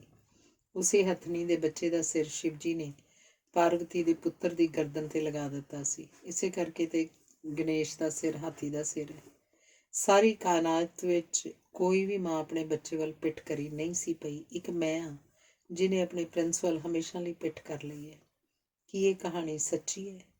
ਕੀ ਇਹ ਸੱਚ ਹੈ ਕਿ ਮੈਂ ਪ੍ਰਿੰਸ ਨੂੰ ਛੱਡ ਆਈ ਹਾਂ? ਸੋਚਦੀ ਸੋਚਦੀ ਅੰਜਲੀ ਜਿਵੇਂ ਘਬਰਾ ਗਈ। ਸੌਂ ਕੇ ਉੱਠੀ ਤਾਂ ਦਿਨ ਹੋਰ ਹੀ ਤਰ੍ਹਾਂ ਦਾ ਲੱਗਿਆ। ਮਨ ਕੀਤਾ ਯੂਸਫ ਨੂੰ ਫੋਨ ਕਰ ਦਏ ਕਿ ਮੈਨੂੰ ਆ ਕੇ ਲੈ ਜਾ। ਫਿਰ ਉਹਨੂੰ ਯਾਦ ਆਇਆ ਯੂਸਫ ਨੂੰ ਤਾਂ ਉਹ ਬਹੁਤ ਪਿਛਾਂਹ ਛੱਡ ਆਈ ਸੀ। ਉੱਠ ਕੇ ਮੂੰਹ ਹੱਥ ਧੋਤਾ, ਕੱਪੜੇ ਬਦਲੇ, ਇੰਨੇ ਨੂੰ ਮਿਸ ਸੂਦ ਉਸ ਵੱਲ ਆ ਗਈ। ਸੁਣਾ ਅੰਜਲੀ, ਕੀ ਹਾਲ ਹੈ? ਠੀਕ ਹੈ, ਤੂੰ ਸੁਣਾ। ਮੈਨੂੰ ਖੁਸ਼ੀ ਹੋਈ ਸੁਣ ਕੇ ਕਿ ਤੂੰ ਵਾਪਸ ਆ ਗਈ ਹੈ। ਕਿਸੇ ਸਾਲੇ ਦੀ ਗੁਲਾਮੀ ਕਰਨ ਨਾਲੋਂ ਤਾਂ ਚੰਗਾ ਬੰਦਾ ਆਪਣੀ ਤਕਦੀਰ ਦਾ ਆਪ ਮਾਲਕ ਹੋਵੇ। ਪਹਿਲਾਂ ਇਹ ਸਾਲੇ ਆਪਣੇ ਆਪ ਦਾ ਨਮੂਨਾ ਹੀ ਹੋਰ ਪੇਸ਼ ਕਰਨਗੇ ਤੇ ਮਗਰੋਂ ਹਰ ਇੱਕ ਦਾ ਉਹੀ ਬੈਂਗਣੀ ਰੰਗ ਉਗੜ ਆਉਂਦਾ। ਪਰ ਤੇਰਾ ਡਾਕਟਰ ਤਾਂ ਸੁਣਿਆ ਸੀ ਬੜਾ ਭਲਾ ਬੰਦਾ, ਮਿਸ ਸੂਦ ਪੁੱਛ ਰਹੀ ਸੀ। ਹਾਂ, ਬੰਦਾ ਤਾਂ ਉਹ ਭਲਾ ਹੀ ਹੈ। ਫਿਰ ਕੀ ਤੂੰ ਭਲੀ ਨਹੀਂ ਰਹੀ? ਚਲੋ ਚੰਗਾ ਹੈ ਯਾਰ, ਕੋਈ ਤਾਂ ਸਾਡੇ ਵਿੱਚੋਂ ਸ਼ੇਰ ਦਾ ਸਵਾ ਸ਼ੇਰ ਮੋੜਨ ਜੋਗੀ ਹੋਵੇ। ਸਮਝਿਆ ਕੀ ਇਹਨਾਂ ਬਾਂਦਰਾਂ ਲੰਗੂਰਾਂ ਨੇ ਆਪਣੇ ਆਪ ਨੂੰ। ਅੰਜਲੀ ਨੇ ਕੋਈ ਜਵਾਬ ਨਾ ਦਿੱਤਾ, ਜ਼ਰਾ ਕੁ ਹੱਸ ਕੇ ਚੁੱਪ ਕਰ ਗਈ। ਬਹੁਤ ਰਾਤ ਗਈ ਤੱਕ ਅੰਜਲੀ ਨੂੰ ਨੀਂਦ ਨਹੀਂ ਸੀ ਆ ਰਹੀ। ਉਹਦਾ ਕੁਝ ਵੀ ਸੋਚਣ ਨੂੰ ਮਨ ਨਹੀਂ ਸੀ ਕਰਦਾ। ਇੱਕ ਦਿਨ ਉਹਨੂੰ ਖਿਆਲ ਆਇਆ ਕਿ ਕੁਮਾਰ ਇਸ ਵੇਲੇ ਆਪਣੇ ਘਰ ਆਪਣੀ ਬੀਵੀ ਦੇ ਕੋਲ ਸੁੱਤਾ ਹੋਏਗਾ। ਉਹ ਬਿਸਤਰੇ 'ਚ ਉੱਠੀ, ਮੋਢਿਆਂ 'ਤੇ ਸ਼ਾਲ ਲਈ, ਪੈਰੀਂ ਚੱਪਲਾਂ ਪਾਈਆਂ ਤੇ ਕਾਮਨ ਰੂਮ 'ਚ ਆ ਗਈ। ਫੋਨ ਚੁੱਕਿਆ ਤੇ ਡਾਇਲ ਕਰਨ ਲੱਗੀ। ਆਈ ਤਾਂ ਉਹ ਕੁਮਾਰ ਨੂੰ ਫੋਨ ਕਰਨ ਸੀ, ਪਰ ਉਹਨੇ ਆਪਣੇ ਘਰ ਦਾ ਨੰਬਰ ਡਾਇਲ ਕੀਤਾ। ਘੰਟੀ ਦੀ ਆਵਾਜ਼ ਨਾਲ ਉਹਦਾ ਦਿਲ ਧੜਕਣ ਲੱਗਾ। शुक्र है अगो नौकर ने फ़ोन चुकाया। साहिब सो गए क्या? प्रिंस कैसा है? अंजलि ने पूछा। बीवी साहिब बाबा को हॉस्टल छोड़ने मसूरी गए हैं, कुछ दिन वहीं उसके पास रहेंगे। आप कहाँ हैं? कैसी हैं? नाराज़गी छोड़कर आप घर लौट आए। गफूर कहता जा रहा सी कि अंजलि ने फ़ोन रख दिता। कुछ पल वो चुपचाप फ़ोन के कोल खड़ी रही, फिर उन्हें कुमार नूं फ़ोन किया। फ़ोन कुमार दी बीवी ने चुकया। अंजलि ने जानबूझ के आख्या, मैंने कुमार साहब से बात करनी है। वो आराम कर रहे हैं। आप कौन हैं और क्या चाहती हैं? मैं उनकी बीवी बोल रही हूँ। मैं वर्किंग वुमेन्स हॉस्टल से अंजलि बोल रही हूँ, उनसे बात करनी है, अंजलि ने आख्या। वो अंजलि, डॉक्टर यूसुफ की बीवी? हस्बैंड से झगड़ा हो गया? अरे घर की बात किसी दूसरे आदमी से नहीं कहते, ये लोग बाद में मजाक उड़ाते हैं। आप कभी आए हमारे यहाँ? मैं बुलाती हूँ कुमार साहब को। आखिरी वो फोन रख के कुमार ਨੂੰ बुलाने चली गई। ਹੈਲੋ ਅੰਜਲੀ ਜੀ, ਮਾफ़ ਕਰਨਾ ਸਾਡੇ ਘਰ ਗੈਸਟ ਆਏ ਹੋਏ ਨੇ, ਆਪ ਦੀ ਸਮੱਸਿਆ ਬਾਰੇ ਕੱਲ੍ਹ ਗੱਲ ਕਰਾਂਗੇ। ਆਖ ਕੁਮਾਰ ਨੇ फ़ोन ਰੱਖ ਦਿੱਤਾ। ਸ਼ਾਇਦ ਉਹਦੀ ਬੀਵੀ ਉਹਦੇ ਕੋਲ ਹੀ ਖੜੀ ਸੀ, ਜਿਸ ਕਰਕੇ ਉਹਨੇ ਬਹਾਨਾ ਬਣਾ ਲਿਆ। ਬਹੁਤ ਗੁੱਸਾ ਆਇਆ ਅੰਜਲੀ ਨੂੰ ਇਸ ਕਾਇਰ ਮਰਦ ਉੱਪਰ। ਮਨ ਹੀ ਮਨ ਉਹਦੀ ਬੀਵੀ ਉੱਪਰ ਹੱਸ ਰਹੀ ਸੀ ਕਿ ਤੇਰੇ ਇਸ ਕੁਮਾਰ ਨੂੰ ਮੈਂ ਆਪਣੀ ਚੀਚੀ ਉਂਗਲੀ ਉੱਪਰ ਲਪੇਟ ਕੇ ਲੈ ਜਾ ਸਕਦੀ ਹਾਂ। ਬਹੁਤ ਰਾਤ ਤੀ ਕੋ ਲੌਂਚ ਟਹਿਲਦੀ ਰਹੀ। ਚੰਗਾ ਸੀ ਕਿ ਇੱਥੇ ਕੋਈ ਔਰਤ ਕਿਸੇ ਦੂਜੀ ਔਰਤ ਨੂੰ ਕੁਝ ਨਹੀਂ ਸੀ ਪੁੱਛਦੀ, ਨਹੀਂ ਤਾਂ ਅੰਜਲੀ ਨੇ ਦੱਸ ਨਹੀਂ ਸੀ ਸਕਣਾ ਕਿ ਉਹਦੀ ਕੀ ਪ੍ਰੋਬਲਮ ਹੈ। ਫਿਰ ਉਹ ਆਪ ਹੀ ਸੋਚਣ ਲੱਗੀ ਕਿ ਮੈਨੂੰ ਪ੍ਰੋਬਲਮ ਕੀ ਹੈ। ਫਿਰ ਆਪ ਹੀ ਉਹਨੂੰ ਖਿਆਲ ਆਇਆ ਕਿ ਡਾਰਵਿਨ ਨੇ ਜਿਸ ਐਵੋਲਿਊਸ਼ਨ ਦੀ ਗੱਲ ਕੀਤੀ ਹੈ, ਉਹ ਲੱਖਾਂ ਹੀ ਵਰ੍ਹਿਆਂ 'ਚ ਤੇ ਲੱਖਾਂ ਹੀ ਜੂਨਾਂ 'ਚ ਲੰਘਦਿਆਂ ਹੋਇਆ। ਇਸ ਰਾਹ 'ਤੇ ਤੁਰਦਿਆਂ 5-7 ਜਨਮ ਅੱਗੇ ਜਾਂ 5-7 ਜਨਮ ਪਿੱਛੇ ਵਾਲੇ ਲੋਕਾਂ ਨਾਲ ਸੁਰ ਨਹੀਂ ਰਲਦੀ। ਹੱਥ, ਕੰਨ, ਨੱਕ, ਮੂੰਹ ਤਾਂ ਸਭ ਦੇ ਇੱਕੋ ਜਿਹੇ ਨਹੀਂ ਹੁੰਦੇ ਨੇ, ਇਸ ਲਈ ਉੱਪਰੋਂ ਫਰਕ ਤਾਂ ਪਤਾ ਨਹੀਂ ਲੱਗਦਾ। ਮਨੁੱਖਤਾ ਦੇ ਵਿਕਾਸ ਦੇ ਇਤਿਹਾਸ ਤੋਂ ਬਿਨਾਂ ਇੱਕ ਬੰਦੇ ਦੇ ਨਿੱਜ ਦੇ ਵਿਕਾਸ ਦਾ ਇਤਿਹਾਸ ਵੀ ਤਾਂ ਹੁੰਦਾ। ਇੱਕੋ ਜਨਮ 'ਚ ਕੁਝ ਲੋਕ ਅਗਾਂਹ ਲੰਘ ਜਾਂਦੇ ਨੇ, ਕੁਝ ਪਿਛਾਂਹ ਰਹਿ ਜਾਂਦੇ ਨੇ। ਇਉਂ ਲੋਕੀ ਇੱਕ ਦੂਜੇ ਲਈ ਗੁੰਮ ਗੁਆਚ ਜਾਂਦੇ ਨੇ। ਡਾਕਟਰ ਯੂਸੁਫ ਪਤਾ ਨਹੀਂ ਮੇਰੇ ਨਾਲੋਂ ਅੱਗੇ ਲੰਘ ਗਿਆ ਕਿ ਪਿਛਾਂਹ ਰਹਿ ਗਿਆ। ਨਾ ਉਹਨੂੰ ਮੇਰੀ ਆਵਾਜ਼ ਸੁਣਾਈ ਦਿੰਦੀ ਹੈ ਤੇ ਨਾ ਹੀ ਸਮਝ ਆਉਂਦੀ ਸੀ। ਉਹਦਾ ਬਹੁਤ ਚੰਗੇ ਹੋਣਾ ਹੀ ਮੈਨੂੰ ਪਰੇਸ਼ਾਨ ਕਰੀ ਰੱਖਦਾ ਸੀ। ਕੀ ਖਿਆਲੀ ਸ਼ਕਤੀਆਂ ਇਉਂ ਸਾਡੇ ਨਾਲ ਖਿਲਵਾੜ ਨਹੀਂ ਕਰਦੀਆਂ ਰਹਿੰਦੀਆਂ? ਇਹ ਅੱਗੇ ਪਿੱਛੇ ਜਨਮ ਜਨਮਾਂ ਨੂੰ ਸਿਰਜਦੇ ਵਿਉਂਤ ਦੇ ਕਰਮਾਂ ਦੇ ਪਿੱਛੇ ਕਰਮ ਗਤੀ, ਇਸ ਗਤੀ ਦੇ ਆਰ ਪਾਰ ਮਨ ਬੁੱਧੀ ਦੀ ਸ਼ਕਤੀ, ਸ਼ਕਤੀ ਦਾ ਸੋਮਾ ਰੂਹ ਤੇ ਰੂਹ ਦਾ ਆਧਾਰ ਬ੍ਰਹਮ ਸ਼ਕਤੀ। ਇਹਨਾਂ ਸਭ ਦੇ ਸਾਹਮਣੇ ਜੀਵ ਵਿਚਾਰਾ ਤਾਂ ਬਹੁਤ ਵਿਚਾਰ ਹੈ। ਅਸੀਂ ਖਾਮ ਖਾਈ ਕਦੇ ਇੱਕ ਦੂਜੇ ਨੂੰ, ਕਦੇ ਕਰਮਾਂ ਨੂੰ, ਕਦੇ ਕਰਮ ਗਤੀ ਨੂੰ, ਕਦੇ ਰੱਬ ਨੂੰ ਦੋਸ਼ ਦਿੰਦੇ ਰਹਿੰਦੇ ਹਾਂ। ਦੋਸ਼ ਵੀ ਕੀ, ਇਹ ਸਾਡੇ ਮਨ ਦੇ ਠੁੰਮਣੇ ਨੇ। ਨਾਮ ਰੂਪ ਦੇ ਜੱਗ ਵਿੱਚੋਂ ਪਤਾ ਨਹੀਂ ਕਿਹਨੇ ਕਦੋਂ ਤੇ ਕਿੱਥੇ ਨਿਖੜ ਜਾਣਾ, ਲੋਪ ਹੋ ਜਾਣਾ। ਪੰਜਾਂ ਤੱਤਾਂ ਨੇ, ਪੰਜਾਂ ਤੱਤਾਂ 'ਚ ਜਾ ਰਲਣਾ। ਫਿਰ ਡਾਕਟਰ ਯੂਸੁਫ ਕੌਣ ਹੈ? ਕੁਮਾਰ ਵੀ ਕੌਣ ਹੈ? ਸੋਚਦੀ ਅੰਜਲੀ ਜਦੋਂ ਬਹੁਤ ਥੱਕ ਗਈ ਤਾਂ ਲੌਂਚ ਵਾਪਸ ਆ ਕੇ ਆਪਣੇ ਬਿਸਤਰੇ 'ਤੇ ਪੈ ਗਈ। ਉਹਦੇ ਪੈਰ ਬੜੇ ਥੱਕ ਗਏ ਸਨ। ਉਸ ਘੜੀ ਉਹਨੂੰ ਪ੍ਰਿੰਸ ਬਹੁਤ ਯਾਦ ਆਇਆ। ਅਗਲੇ ਦਿਨ ਕੁਮਾਰ ਦਫ਼ਤਰ ਜਾਣ ਤੋਂ ਪਹਿਲਾਂ ਉਸ ਵੱਲ ਆ ਗਿਆ। ਪਹਿਲੇ ਸੈਂਟ ਲਗਾ ਲਓ। ਅੰਜਲੀ ਨੇ ਸੈਂਟ ਦੀ ਸ਼ੀਸ਼ੀ ਉਸ ਵੱਲ ਕਰਦਿਆਂ ਹੱਸ ਕੇ ਕਿਹਾ। ਏਡਾ ਮੈਲਾ ਤਾਂ ਨਹੀਂ ਮੈਂ ਕਿ ਸੈਂਟ ਦੀ ਏਡੀ ਲੋੜ ਹੋਵੇ। ਸੈਂਟ ਛਿੜਕਦਿਆਂ ਕੁਮਾਰ ਬੋਲਿਆ। ਕੁਮਾਰ ਸਾਹਿਬ, ਤੁਹਾਡੇ ਪਾਸੋਂ ਤੁਹਾਡੀ ਬੀਵੀ ਦੀ ਹਵਾੜ ਆਉਂਦੀ ਪਈ ਹੈ। ਉਹ ਤਾਂ ਨਿੱਤ ਨਹਾ ਕੇ ਪਾਠ ਪੂਜਾ ਕਰਨ ਵਾਲੀ ਔਰਤ ਹੈ। ਉਸ ਕੋਲੋਂ ਨਾ ਗੰਧ ਆਉਂਦੀ ਹੈ ਨਾ ਹੀ ਸੁਗੰਧ। ਫਿਰ ਉਹਦੀ ਹਵਾੜ ਕਿੱਥੋਂ ਆ ਗਈ? ਇਹ ਹਵਾੜ ਉਹਦੀ ਸੋਚ, ਉਹਦੇ ਧਿਆਨ ਦੀ ਹੋਏਗੀ। ਕੁਝ ਔਰਤਾਂ ਹੁੰਦੀਆਂ ਨੇ ਜਿਹੜੀਆਂ ਕਿਧਰੇ ਵੀ ਹੋਣ, ਕੁਝ ਵੀ ਕਰ ਰਹੀਆਂ ਹੋਣ, ਪਰ ਉਹਨਾਂ ਦੀ ਸੁਰਤ, ਉਹਨਾਂ ਦਾ ਧਿਆਨ ਆਦਮੀ ਵਿੱਚ ਹੀ ਰਹਿੰਦਾ। ਇਹ ਸੋਚ, ਇਹ ਧਿਆਨ ਕਿਸੇ ਨੂੰ ਦਿਸਦੇ ਨਹੀਂ, ਪਰ ਬੰਦੇ ਨੂੰ ਬੰਦਿਆਂ ਵਾਂਗ ਜਿਉਣ ਹੀ ਨਹੀਂ ਦਿੰਦੇ। ਯੂਸੁਫ ਸਾਹਿਬ ਸ਼ਾਇਦ ਇਸੇ ਲਈ ਐਡੇ ਸੁਖੀ ਨੇ ਕਿ ਕਿਸੇ ਦਾ ਧਿਆਨ, ਕਿਸੇ ਦੀ ਸੋਚ ਉਹਨਾਂ ਦਾ ਦਮ ਨਹੀਂ ਘੁੱਟਦੀ। ਨਹੀਂ, ਉਹ ਇਸ ਗੱਲੋਂ ਦੁਖੀ ਹਨ ਕਿ ਮੈਂ ਉਹਨਾਂ ਦਾ ਹਰ ਵੇਲੇ ਧਿਆਨ ਨਹੀਂ ਰੱਖਦੀ। ਅਸਲ 'ਚ ਆਦਮੀ ਨੂੰ ਪਤਾ ਹੀ ਨਹੀਂ ਲੱਗਦਾ ਕਿ ਉਹਨੂੰ ਕਿਹੋ ਜਿਹੀ ਔਰਤ ਚਾਹੀਦੀ ਹੈ, ਤੇ ਨਾ ਹੀ ਔਰਤ ਨੂੰ ਪਤਾ ਲੱਗਦਾ ਕਿ ਉਹਨੂੰ ਕਿਹੋ ਜਿਹਾ ਆਦਮੀ ਚਾਹੀਦਾ ਹੈ। ਸ਼ਾਇਦ ਇਸੇ ਲਈ ਪੱਛਮ ਦੇ ਲੋਕ ਬਾਰ-ਬਾਰ ਵਿਆਹ ਕਰਦੇ ਤੇ ਬਾਰ-ਬਾਰ ਵਿਆਹ ਤੋੜਦੇ ਰਹਿੰਦੇ ਨੇ। ਮੈਂ ਤਾਂ ਸਮਝਦਾ ਵਿਆਹ ਵੀ ਹੋਣਾ ਹੀ ਨਹੀਂ ਚਾਹੀਦਾ। ਜਿਸ ਬੰਦੇ ਦਾ ਜਿਸ ਔਰਤ ਨਾਲ ਜਿੰਨਾ ਚਿਰ ਰਹਿਣ ਨੂੰ ਜੀ ਕਰੇ ਰਹੇ, ਜਦੋਂ ਨਾ ਜੀ ਕਰੇ ਨਾ ਰਹੇ। ਇਹੀ ਹੱਕ ਔਰਤ ਨੂੰ ਹੋਣਾ ਚਾਹੀਦਾ। ਆਖਦੇ ਨੇ ਆਦਿ ਕਾਲ 'ਚ ਇਉਂ ਹੀ ਤਾਂ ਸੀ। ਚਾਹ ਨਹੀਂ ਪੁੱਛੇਂਗੀ ਮੇਰੀ ਏਂਜਲ? ਘਰੋਂ ਨਹੀਂ ਪੀ ਕੇ ਆਈ? ਅੰਜਲੀ ਨੇ ਕੇਤਲੀ ਵਿੱਚ ਪਾਣੀ ਪਾਉਂਦਿਆਂ ਪੁੱਛਿਆ। ਪੀਤੀ ਤਾਂ ਸੀ ਪਰ ਧਿਆਨ ਚਾਹ 'ਚ ਨਹੀਂ ਸੀ, ਧਿਆਨ ਤੇਰੇ 'ਚ ਸੀ। ਪਤਾ ਹੀ ਨਹੀਂ ਲੱਗਿਆ ਚਾਹ ਕਦੋਂ ਪੀ ਲਈ। ਪੀਣ ਤੋਂ ਮਗਰੋਂ ਵੀ ਚਿੱਤ ਜਿਵੇਂ ਭੁੱਖਾ ਜਿਹਾ ਹੀ ਰਹਿ ਗਿਆ, ਕੁਮਾਰ ਨੇ ਹੱਸ ਕੇ ਦੱਸਿਆ। ਸ਼ਾਇਦ ਇਸੇ ਲਈ ਪੁਰਾਣੇ ਵੇਲਿਆਂ 'ਚ ਔਰਤਾਂ ਆਪਣੇ ਪਤੀ ਨੂੰ ਆਪਣੇ ਹੱਥੀਂ ਬਣਾ ਕੇ ਰੋਟੀ ਖਵਾਉਂਦੀਆਂ ਸਨ। ਬਹੁਤੀਆਂ ਮਾਡਰਨ ਮੈਰਿਜਸ ਦੇ ਫੇਲ ਹੋਣ ਦਾ ਕਾਰਨ ਇਹ ਹੈ ਕਿ ਹੁਣ ਔਰਤਾਂ ਆਪਣੇ ਆਦਮੀ ਨੂੰ ਆਪਣੇ ਹੱਥੀਂ ਰੋਟੀ ਬਣਾ ਕੇ ਨਹੀਂ ਖਵਾਉਂਦੀਆਂ। ਕੁਮਾਰ ਨੇ ਜਦੋਂ ਚਾਹ ਦਾ ਕੱਪ ਫੜਦਿਆਂ ਆਖਿਆ ਤਾਂ ਅੰਜਲੀ ਹੱਸ ਪਈ। ਹੱਸਣ ਵਾਲੀ ਗੱਲ ਨਹੀਂ ਮੈਡਮ ਜੀ। ਫਿਰ ਉਹ ਬੁਰਜੂਆ ਸੋਚ, ਰੋਟੀ ਬੀਵੀ ਕਿਉਂ ਬਣਾਵੇ, ਦੋਵੇਂ ਕਿਉਂ ਨਾ ਬਣਾਉਣ। ਅੰਜਲੀ ਬਿਸਕਿਟਾਂ ਦੀ ਪਲੇਟ ਕੁਮਾਰ ਦੇ ਅੱਗੇ ਕਰਦੀ ਬੋਲੀ, ਮੈਂ ਤਾਂ ਆਖਦਾ ਹਾਂ ਸਾਇੰਟਿਸਟ ਕੋਈ ਕੈਪਸੂਲ ਅਜਿਹੇ ਬਣਾ ਦੇਣ ਕਿ ਰੋਟੀ ਖਾਣ ਪਕਾਉਣ ਦਾ ਕੰਮ ਹੀ ਮੁੱਕੇ। ਜਿਹੜੀਆਂ 90% ਔਰਤਾਂ ਦੀ ਜ਼ਿੰਦਗੀ ਪਕਾਉਣ ਖਵਾਉਣ ਜੋਗੀ ਹੈ, ਉਹ ਫਿਰ ਕੀ ਕਰਿਆ ਕਰਨਗੀਆਂ। ਅੰਜਲੀ ਨੇ ਆਪਣੇ ਕੱਪ ਵਿੱਚ ਹੋਰ ਚਾਹ ਪਾਉਂਦਿਆਂ ਪੁੱਛਿਆ। ਤੇਰੇ ਵਰਗੀ ਇੰਟੈਲੀਜੈਂਟ ਔਰਤ ਦੇ ਹਰ ਸਵਾਲ ਦਾ ਜਵਾਬ ਮੈਂ ਨਹੀਂ ਦੇ ਸਕਦਾ। ਫਰਮਾਓ ਫਿਰ ਕਿਵੇਂ ਆਏ। ਬੀਵੀ ਨੂੰ ਘਰ ਛੇਤੀ ਜਾਣ ਦਾ ਕੀ ਬਹਾਨਾ ਲਾਇਆ। ਆਇਆ ਇਸ ਲਈ ਆ ਕਿ ਰਾਤ ਦਾ ਸਵੇਰ ਨੂੰ ਉਡੀਕ ਰਿਹਾ ਸੀ ਕਿ ਕਦੋਂ ਤੇਰੇ ਕੋਲ ਜਾਵਾਂ। ਬੀਵੀ ਨੂੰ ਪਤਾ ਹੈ ਕਿ ਦਫ਼ਤਰ ਮੈਂ ਤੈਨੂੰ ਮਿਲ ਕੇ ਜਾਵਾਂਗਾ। ਉਹਨੇ ਇਤਰਾਜ਼ ਨਹੀਂ ਕੀਤਾ। ਉਹ ਇਤਰਾਜ਼ ਕਰੇ ਤਾਂ ਸਾਨੂੰ ਵੀ ਲੜਨ ਝਗੜਨ ਦਾ ਬਹਾਨਾ ਮਿਲੇ। ਉਹ ਕੁਝ ਕਹਿੰਦੀ ਹੀ ਨਹੀਂ। ਕਿਉਂ? ਉਹ ਬਹੁਤ ਸਮਝਦਾਰ ਹੈ ਜਾਂ ਬਹੁਤ ਬੇਵਕੂਫ। ਜੇ ਕਦੇ ਤੁਸੀਂ ਉਹਨੂੰ ਦੱਸ ਦਿਓ ਕਿ ਮੈਂ ਅੰਜਲੀ ਨੂੰ ਚਾਹੁੰਦਾ, ਫਿਰ ਉਹ 1-2 ਦਿਨ ਚੁੱਪ ਜੀ ਕਰ ਜਾਏਗੀ, ਚੋਰੀਆਂ ਚੋਰੀਆਂ ਰੋ ਲਏਗੀ ਤੇ ਫਿਰ ਆਪੇ ਆਪਣੇ ਮਨ ਨੂੰ ਸਮਝਾ ਕੇ ਨਾਰਮਲ ਹੋ ਜਾਏਗੀ। ਇਸ ਲਈ ਕਿ ਤੁਹਾਤੋਂ ਬਿਨਾਂ ਉਹਦਾ ਗੁਜ਼ਾਰਾ ਨਹੀਂ, ਇਸ ਲਈ ਸਭ ਕੁਝ ਬਰਦਾਸ਼ਤ ਕਰਦੀ ਜਾਏਗੀ। ਮੈਂ ਉਹਦੀ ਹਰ ਲੋੜ ਦਾ ਧਿਆਨ ਰੱਖਦਾ, ਕਿਸੇ ਗੱਲੋਂ ਤੰਗ ਤਾਂ ਨਹੀਂ ਕਰਦਾ।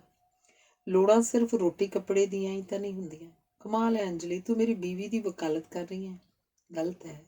ਤੇਰਾ ਉਸ ਨਾਲ ਕੀ ਮੁਕਾਬਲਾ। ਉਹ ਤਾਂ ਘਰ ਵਿੱਚ ਹੈ, ਘਰ ਦੀਆਂ ਬਾਕੀ ਵਸਤਾਂ ਵਾਂਗ। ਮੇਰੀ ਰੂਹ ਨਾਲ ਉਹਦਾ ਕੋਈ ਵਾਸਤਾ ਨਹੀਂ। ਆਦਮੀਆਂ ਵਿੱਚ ਇੱਕ ਅਜੀਬ ਗੱਲ ਪਾਈ ਜਾਂਦੀ ਹੈ। ਉਂਝ ਤਾਂ ਆਖੀ ਜਾਣਗੇ ਕਿ ਮੈਂ ਆਪਣੀ ਬੀਵੀ ਨੂੰ ਪਸੰਦ ਨਹੀਂ ਕਰਦਾ, ਪਰ ਉਹਦੇ ਬੱਚੇ ਵੀ ਹੋਈ ਜਾਂਦੇ ਨੇ। ਅੰਜਲੀ ਨੇ ਆਪਣੇ ਵਾਲ ਵਾਹੁੰਦੀ ਨੇ ਆਖਿਆ। ਔਰਤਾਂ ਇਸ ਗੱਲ ਨੂੰ ਨਹੀਂ ਸਮਝ ਸਕਦੀਆਂ ਕਿ ਜਿਸਮਾਂ ਦੀ ਗੱਲ ਰੂਹ ਦੀ ਗੱਲ ਨਹੀਂ ਹੁੰਦੀ। ਭੁੱਖ ਲੱਗਣ ਉੱਤੇ ਬੰਦਾ ਕੁਝ ਵੀ ਖਾ ਲੈਂਦਾ, ਪਰ ਔਰਤਾਂ ਲਈ ਰੂਹ ਤੇ ਜਿਸਮ ਅੱਡ-ਅੱਡ ਨਹੀਂ ਹੁੰਦੇ। ਪਰ ਅੰਜਲੀ, ਅੱਜ ਕੱਲ੍ਹ ਲੋਕਾਂ ਕੋਲ ਰੂਹਾਂ ਹਨ ਨਹੀਂ ਕਿਤੇ। ਲੋਕ ਨਿਰੇ ਜਿਸਮਾਂ ਦੀ ਜੂਨ ਭੋਗ ਕੇ ਤੁਰ ਜਾਂਦੇ ਨੇ। ਸੱਚ ਦੱਸਾਂ, ਮੇਰਾ ਮਨ ਕਰਦਾ ਕਿ ਚੁੱਪ ਕਿਉਂ ਕਰ ਗਈ, ਕਿਉਂਕਿ ਇਹ ਸੰਭਵ ਨਹੀਂ। ਕੀ ਸੰਭਵ ਨਹੀਂ? ਤੁਹਾਡੇ ਕੋਲ ਪਾਸੋਂ ਇੱਕ ਬੇਟਾ ਚਾਹੁੰਦੀ ਹਾਂ। ਓ ਮਾਈ ਗॉड ਅੰਜਲੀ, ਤੂੰ ਤੇ ਜਿਵੇਂ ਮੇਰੇ ਮਨ ਦੀ ਗੱਲ ਆਖ ਦਿੱਤੀ ਹੈ, ਥੋੜ੍ਹੇ ਜਿਹੇ ਫਰਕ ਨਾਲ। ਮੈਂ ਤੇਰੇ ਪਾਸੋਂ ਇੱਕ ਬੇਟੀ ਚਾਹੁੰਦਾ। ਕੁਮਾਰ ਨੇ ਉੱਠ ਕੇ ਅੰਜਲੀ ਦਾ ਹੱਥ ਫੜਦਿਆਂ ਆਖਿਆ। ਪਰ ਇਹ ਸੰਭਵ ਨਹੀਂ, ਅੰਜਲੀ ਨੇ ਉਦਾਸ ਹੋ ਕੇ ਆਖਿਆ। ਕਿਉਂ ਸੰਭਵ ਨਹੀਂ? ਇਸ ਲਈ ਕਿ ਯੂਸਫ ਤੈਨੂੰ ਡਿਵੋਰਸ ਨਹੀਂ ਦੇਵੇਗਾ। ਏਡੀ ਪਿਆਰੀ ਔਰਤ ਨੂੰ ਕੌਣ ਛੱਡਣਾ ਚਾਹੇਗਾ। ਨਹੀਂ, ਇਹ ਗੱਲ ਨਹੀਂ। ਯੂਸਫ ਮੇਰੇ ਲਈ ਕੁਝ ਵੀ ਕਰ ਸਕਦਾ ਹੈ। ਉਹ ਨਿਹਾਇਤ ਚੰਗਾ ਬੰਦਾ ਹੈ। ਏਡੇ ਚੰਗੇ ਬੰਦੇ ਨੂੰ ਤੂੰ ਛੱਡ ਕਿਵੇਂ ਆਈ? ਜ਼ਿੰਦਗੀ ਤਾਂ ਸਿਰਫ ਇੱਕੋ ਵਾਰ ਮਿਲਦੀ ਹੈ ਨਾ। ਮੈਂ ਉਹਦਾ ਕੋਈ ਕਰਜ਼ਾ ਤਾਂ ਨਹੀਂ ਦੇਣਾ। ਏਡੀ ਤਕੜੀ ਔਰਤ ਲਈ ਬੱਚਾ ਹਾਸਲ ਕਰਨ ਲਈ ਨਾ ਕਿਸੇ ਡਿਵੋਰਸ, ਨਾ ਕਿਸੇ ਵਿਆਹ, ਨਾ ਕਿਸੇ ਰਸਮ ਦੀ ਫਿਰ ਲੋੜ ਹੀ ਕੀ ਰਹਿ ਗਈ ਹੈ। ਮੈਨੂੰ ਨਾ ਸੀ ਬੱਚੇ ਨੂੰ ਤਾਂ ਬਾਪ ਦੇ ਨਾਮ ਦੀ ਲੋੜ ਹੁੰਦੀ ਹੈ। ਤੂੰ ਜਿੱਥੇ ਅਖਵਾਉਣਾ ਹੋਇਆ ਅਖਵਾ ਲਈ, ਮੈਂ ਕਹਿ ਦਿਆਂਗਾ ਬੱਚਾ ਮੇਰਾ। ਉਸ ਸੂਰਤ ਵਿੱਚ ਮੈਂ ਤੁਹਾਡੀ ਕੌਣ ਹੋਵਾਂਗੀ? ਅੰਜਲੀ ਨੇ ਕੁਝ ਸੰਜੀਦਗੀ ਤੇ ਕੁਝ ਗੁੱਸੇ ਨਾਲ ਪੁੱਛਿਆ। ਤੂੰ ਮੇਰੀ ਜਾਨ, ਮੇਰੀ ਰੂਹ, ਮੇਰੀ ਅੰਜਲੀ ਹੋਏਂਗੀ। ਕੁਮਾਰ ਨੇ ਇੱਧਰ ਉੱਧਰ ਝਾਕ ਕੇ ਆਖਿਆ। ਪਰ ਜੇ ਤੁਸੀਂ ਇੰਨਾ ਹੀ ਚਾਹੁੰਦੇ ਹੋ ਤਾਂ ਤੁਸੀਂ ਆਪਣੀ ਬੀਵੀ ਨੂੰ ਡਿਵੋਰਸ ਕਿਉਂ ਨਹੀਂ ਦੇ ਸਕਦੇ? ਮੈਂ ਤੇ ਦੇਣ ਨੂੰ ਤਿਆਰ ਹਾਂ, ਪਰ ਉਹ ਨਹੀਂ ਨਾ ਮੰਨੇਗੀ। ਪਤਾ ਨਹੀਂ ਔਰਤਾਂ ਏਡੀਆਂ ਬੇਗੈਰਤ ਕਿਉਂ ਹੋ ਗਈਆਂ ਨੇ। ਉਹਨਾਂ ਨੂੰ ਪਤਾ ਵੀ ਹੁੰਦਾ ਕਿ ਉਹਨਾਂ ਦਾ ਆਦਮੀ ਕਿਸੇ ਹੋਰ ਨੂੰ ਚਾਹੁੰਦਾ ਤੇ ਆਨੀ ਬਹਾਨੀ ਦੁਰਕਾਰਦਾ ਹੈ, ਉਹ ਫੇਰ ਵੀ ਖਹਿੜਾ ਨਹੀਂ ਛੱਡਦੀਆਂ। ਬਸ ਰੋਟੀ ਕੱਪੜੇ ਦੀ ਖਾਤਰ ਜਾਂ ਫਿਰ ਬੱਚਿਆਂ ਦੀ ਖਾਤਰ। ਬੱਚੇ ਤੁਹਾਡੇ ਆਪਣੇ ਨਾਲੋਂ ਤਾਂ ਇੰਪੋਰਟੈਂਟ ਨਹੀਂ ਹੁੰਦੇ। ਉਹਨਾਂ ਦਾ ਕੋਈ ਆਪਣਾ ਆਪਾ ਹੀ ਨਹੀਂ ਹੁੰਦਾ, ਇਸ ਲਈ ਬੱਚੇ ਆਪਣੇ ਤੋਂ ਇੰਪੋਰਟੈਂਟ ਤਾਂ ਹੋ ਹੀ ਗਏ। ਹੈਰਾਨ ਆ ਅਜਿਹੀਆਂ ਔਰਤਾਂ ਨਾਲ ਜਿਸ ਦਾ ਕੋਈ ਆਪਣਾ ਆਪਾ ਹੀ ਨਹੀਂ। ਆਦਮੀ ਸਾਰੀ ਸਾਰੀ ਉਮਰ ਉਸ ਨਾਲ ਕਿਵੇਂ ਰਹੀ ਜਾਂਦੇ ਨੇ। ਅੰਜਲੀ ਤਿਆਰ ਹੋਣ ਲਈ ਸ਼ੀਸ਼ੇ ਸਾਹਮਣੇ ਖੜੀ ਹੁੰਦੀ ਬੋਲੀ। ਨਾਲ ਰਹਿਣਾ ਕਿ ਸਾਰੀ ਉਮਰ ਅਜਿਹੀ ਔਰਤ ਬਸ ਪਰਛਾਵਾਂ ਬਣੀ ਤੁਰੀ ਫਿਰਦੀ ਰਹਿੰਦੀ ਹੈ। ਅਜਿਹੇ ਸਾਥ ਵਿੱਚ ਕੀ ਲੱਭਦਾ ਹੋਏਗਾ ਇੱਕ ਦੂਜੇ ਨੂੰ? ਬੱਚੇ ਜਿਹੜੇ ਪੈਦਾ ਹੋ ਜਾਂਦੇ ਨੇ, ਕੁਮਾਰ ਨੇ ਹੱਸ ਕੇ ਆਖਿਆ। ਤੇ ਔਰਤ ਉਹਨਾਂ ਦੇ ਬੱਚਿਆਂ ਦੀ ਆਇਆ ਬਣ ਕੇ ਸਾਰੀ ਉਮਰ ਕੱਟ ਦਿੰਦੀ ਹੈ ਨਾ। ਸ਼ੁਕਰ ਹੈ ਸਾਰੀਆਂ ਔਰਤਾਂ ਤੇਰੇ ਜਿੰਨੀਆਂ ਇੰਟੈਲੀਜੈਂਟ ਨਹੀਂ ਤਾਂ ਹੁਣ ਤੱਕ ਬਹੁਤੇ ਘਰ ਟੁੱਟ ਚੁੱਕੇ ਹੁੰਦੇ। ਹੁਣ ਤੁਸੀਂ ਉਹਨਾਂ ਘਰਾਂ ਨੂੰ ਸਾਬਤ ਘਰ ਸਮਝਦੇ ਹੋ। ਛੱਡੇ ਫਜ਼ੂਲ ਗੱਲਾਂ। ਹੱਥ ਨੇ ਫਿਲਮ ਦੇਖਣ ਚਲੀਏ? ਕੁਮਾਰ ਨੇ ਟਾਈਮ ਦੇਖ ਕੇ ਖੜੇ ਹੁੰਦੇ ਪੁੱਛਿਆ। ਕਿਹੜੀ ਫਿਲਮ? ਕੋਈ ਵੀ ਨਹੀਂ। ਹੋਰ ਕੀ ਕਰਨਾ? ਅੱਜ ਮੈਂ ਪ੍ਰਿੰਸ ਨੂੰ ਚਿੱਠੀ ਲਿਖਣੀ ਹੈ। ਕੀ ਉਹ ਤੇਰੀਆਂ ਗੱਲਾਂ ਸਮਝ ਸਕੇਗਾ? ਨਾ ਸਹੀ, ਪਰ ਮੈਂ ਤਾਂ ਆਖ ਦਿਆਂਗੀ। ਫਿਰ ਕੱਲ ਦਾ ਕੀ ਪ੍ਰੋਗਰਾਮ ਹੈ? ਕੱਲ ਦਾ ਕੱਲ ਦੇਖਾਂਗੇ। ਕੱਲ ਤੱਕ ਮੈਨੂੰ ਭੁੱਲ ਤਾਂ ਨਹੀਂ ਜਾਏਗੀ? ਕੁਮਾਰ ਨੇ ਜਾਣ ਵੇਲੇ ਜਿਵੇਂ ਮਜ਼ਾਕ ਕੀਤਾ। ਅਜੇ ਤਾਂ ਮੈਂ ਯੂਸਫ ਨੂੰ ਨਹੀਂ ਭੁੱਲ ਸਕੀ। ਅੱਛਾ ਬਾਈ, ਕੱਲ ਫੋਨ ਕਰਨਾ, ਆਖਦਾ ਕੁਮਾਰ ਚਲਾ ਗਿਆ। ਅੰਜਲੀ ਨੇ ਦਫ਼ਤਰੋਂ ਛੁੱਟੀ ਲਈ ਹੋਈ ਸੀ। ਉਹਨੂੰ ਸਮਝ ਨਹੀਂ ਸੀ ਲੱਗ ਰਹੀ ਕਿ ਉਹ ਹੁਣ ਕੀ ਕਰੇ। ਪ੍ਰਿੰਸ ਆਪਣੇ ਬੇਟੇ ਨੂੰ ਜਿਹੜੀ ਚਿੱਠੀ ਅੰਜਲੀ ਨੇ ਆਥਣੇ ਲਿਖਣੀ ਸੀ ਉਹਨੇ ਲਿਖਣ ਬੈਠੀ। ਉਹਨੇ ਲਿਖਿਆ, ਪ੍ਰਿੰਸ ਮੇਰੇ ਬੇਟੇ, 10 ਸਾਲ ਦੀ ਉਮਰ 'ਚ ਇਹ ਸਭ ਗੱਲਾਂ ਤੂੰ ਸਮਝ ਤਾਂ ਨਹੀਂ ਸਕੇਂਗਾ। ਫਿਰ ਵੀ ਮੈਂ ਤੈਨੂੰ ਸੱਚੋ ਸੱਚ ਦੱਸ ਦੇਣਾ ਚਾਹੁੰਦੀ ਹਾਂ ਕਿ ਤੈਨੂੰ ਹੋਸਟਲ ਕਿਉਂ ਭੇਜਿਆ ਗਿਆ, ਮੈਂ ਘਰ ਛੱਡ ਕੇ ਕਿਉਂ ਚਲੀ ਗਈ ਹਾਂ। ਤੇਰੇ ਪਾਪਾ ਬਹੁਤ ਚੰਗੇ ਬੰਦੇ ਨੇ। ਜਿਵੇਂ ਬਹੁਤੀ ਠੰਡ ਤੇ ਗਰਮੀ ਤੁਹਾਡੇ ਕੋਲੋਂ ਬਰਦਾਸ਼ਤ ਨਹੀਂ ਹੁੰਦੀ, ਇਸੇ ਤਰ੍ਹਾਂ ਬਹੁਤ ਚੰਗੇ ਬੰਦੇ ਨੂੰ ਬਰਦਾਸ਼ਤ ਕਰਦੇ ਕਰਦੇ ਕਈ ਵਾਰ ਤੁਸੀਂ ਬਹੁਤ ਬੇਆਰਾਮ ਹੋ ਜਾਂਦੇ ਹੋ। ਉਹਨਾਂ ਦਾ ਚੰਗੇ ਹੋਣਾ ਸਾਡੇ ਕਰਕੇ ਨਹੀਂ ਸੀ। ਉਹ ਆਪਣੀਆਂ ਚੰਗਿਆਈਆਂ ਨਾਲ ਆਪਣਾ ਕੱਦ ਨਾਪਦੇ ਰਹਿੰਦੇ ਨੇ। ਉਹਨਾਂ ਦੇ ਨਾਲ ਰਹਿੰਦੀ ਹੋਈ ਮੈਂ ਬਹੁਤ ਸੀਮਤ ਹੋ ਗਈ ਸੀ। ਉਹ ਅੱਖਾਂ ਦੇ ਡਾਕਟਰ ਹਨ ਤੇ ਹਜ਼ਾਰਾਂ ਲੋਕਾਂ ਦੀਆਂ ਅੱਖਾਂ ਨੂੰ ਉਹਨਾਂ ਨੇ ਦੇਖਣਾ ਲਾਇਆ, ਪਰ ਆਪ ਉਹਨਾਂ ਨੂੰ ਬੰਦੇ ਵਿੱਚੋਂ ਸਿਰਫ ਅੱਖਾਂ ਹੀ ਦਿਸਦੀਆਂ ਹਨ ਤੇ ਅੱਖਾਂ ਦੀਆਂ ਵੀ ਸਿਰਫ ਬਿਮਾਰੀਆਂ। ਮੈਂ ਕਈ ਤਰ੍ਹਾਂ ਦੀਆਂ ਬੇਹੁਦਗੀਆਂ ਕੀਤੀਆਂ, ਊਟ ਪਟਾਂਗ ਫੈਸਲੇ ਕੀਤੇ, ਲੇਟ ਪਾਰਟੀਆਂ ਉੱਪਰ ਗਈ, ਫਜ਼ੂਲ ਖਰਚੀਆਂ ਕੀਤੀਆਂ, ਤੇਰੀ ਸੰਭਾਲ ਤੋਂ ਲਾਪਰਵਾਹ ਹੋਈ, ਪਰ ਉਹਨਾਂ ਨੇ ਕਦੇ ਕੁਝ ਨਾ ਆਖਿਆ। ਸ਼ਾਇਦ ਮੈਂ ਉਹਨਾਂ ਲਈ ਕਿਧਰੇ ਹਾਂ ਹੀ ਨਹੀਂ ਸੀ। ਉਹ ਪਤੀ ਤੋਂ ਪਿਤਾ ਤੇ ਪਿਤਾ ਤੋਂ ਰੱਬ ਬਣਦੇ ਜਾ ਰਹੇ ਸਨ ਤੇ ਮੈਨੂੰ ਆਪਣਾ ਆਪਾ ਬੇਮਾਇਨਾ ਲੱਗ ਰਿਹਾ ਸੀ। ਉਹਨਾਂ ਨੇ ਕਦੇ ਕਿਸੇ ਗੱਲੋਂ ਨਾ ਰੋਕਿਆ ਟੋਕਿਆ, ਨਾ ਕਦੇ ਕੋਈ ਝਿੜਕ ਦਿੱਤੀ, ਨਾ ਹੀ ਗੁੱਸੇ ਗਿਲੇ ਹੋਏ। ਮੈਂ ਜਿਵੇਂ ਕੋਈ ਬੇਮੰਨੀ ਔਰਤ ਹੋ ਗਈ ਸੀ। ਬਹੁਤ ਕਮਾਈ ਸੀ ਉਹਨਾਂ ਨੂੰ, ਉਹਨਾਂ ਨੇ ਕਦੇ ਰੋਕਿਆ ਟੋਕਿਆ ਨਹੀਂ ਸੀ। ਜਿੰਨਾ ਮਰਜ਼ੀ ਖਰਚ ਕਰੀ ਜਾਵਾਂ, ਜਿੰਨੇ ਮਰਜ਼ੀ ਬੈਂਕ 'ਚੋਂ ਪੈਸੇ ਕਢਵਾ ਲਿਆਵਾਂ, ਕੋਈ ਵੀ ਗੱਲ ਆਖਾਂ ਮੋੜਦੇ ਨਹੀਂ ਸੀ। ਮੈਂ ਆਖਿਆ ਮੈਨੂੰ ਵੱਖਰੀ ਕਾਰ ਚਾਹੀਦੀ, ਉਹਨਾਂ ਹਫ਼ਤੇ ਦੇ ਅੰਦਰ ਅੰਦਰ ਮੰਗਵਾ ਦਿੱਤੀ।